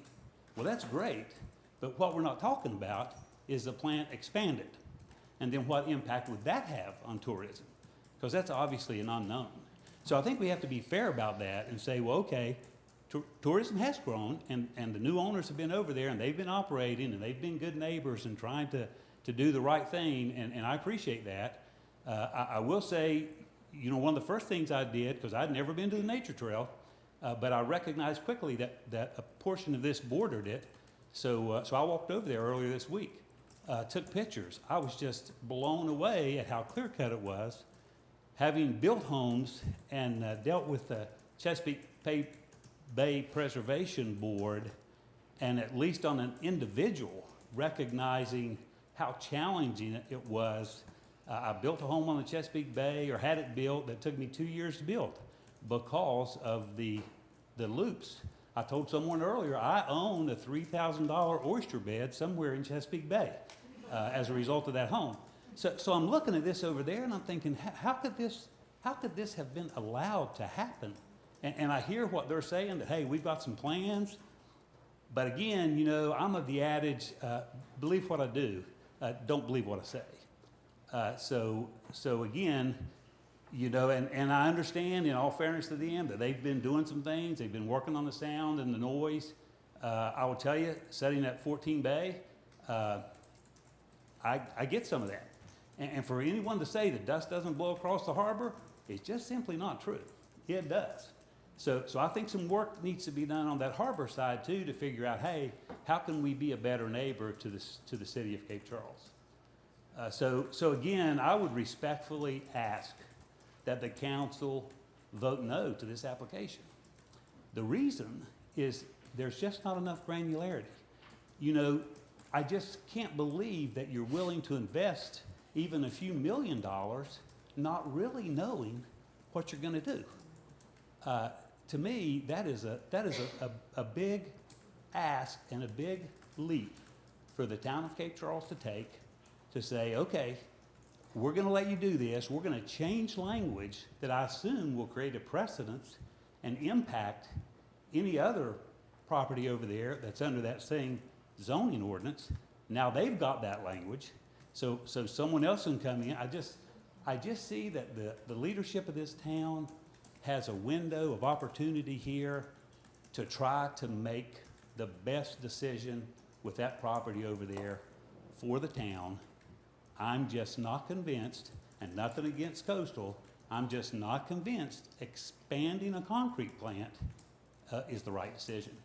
Again, many, many unknowns that exist there. Thank you. Just to confirm, they're not expanding the concrete plant. Well, not true. And here's why I say that's not true, John. You want to change the language. I said to someone the other day, you know, if there wasn't a big ask here from the concrete plant, we wouldn't be here. If they were buying that property under the current zoning, they were gonna live with it, great. They're not. There's a big ask. There's a reason for this big ask. Now, maybe they truly don't know what that reason is. Maybe they're going to figure it out. They got deep enough pockets that they're going to buy it and figure out what we're going to do with it. I think that's a big risk for this little town to take. My personal opinion. I think it's too big of a risk. We just should say no, delay this thing. If they want to come back later, if they want to proffer something else to the city, to say, hey, we've reconsidered this, and we think we can approach this a different way, then as smart negotiators, I think that's exactly what we should be doing. Any other comments? I disagree with you, but no. Well, no, exactly. And I disagree with you, so And that's we fair, right? can agree to disagree. And we will still be friends. I'll buy you a beer. Welcome to Cape Charles. We have any more questions? All right. Well, thank you all so much for coming out. I'm going to have a comment here. He left. I'm not going to say his name right, so I ain't going to try. Joe. We'll go with Joe. I would like for him at the next council meeting to bring forward my emails with Mr. Baldwin and make it public if he's going to call me out on something and make me look bad. So I'm asking Joe to bring them to the next council meeting in his 3 minutes. He can read my emails from Mr. Baldwin. 2019, I had emails going back and forth with 17 businesses in town. A month later, I was ribbon cutting with the governor of Virginia. I go and visit and contact every business in town. I try to stay as much apprised as I possibly can. And just for somebody to call me out and say, I've got emails or special interest with anybody in town, I don't have a special interest with anybody. Oh, half of you. So if there's any money lying in my pockets, have at it. But anyway, Joe, if you watch the rest of this, August 19th, you got 3 minutes. Read my emails with Mr. Baldwin. With that being said, anybody, council members have any more comments? Thank everybody for coming. Yeah, thank you all for coming out. Thank I you, do everybody. appreciate it. Yep. Can I get a motion to adjourn? So moved. Second. All in favor? Aye. Opposed?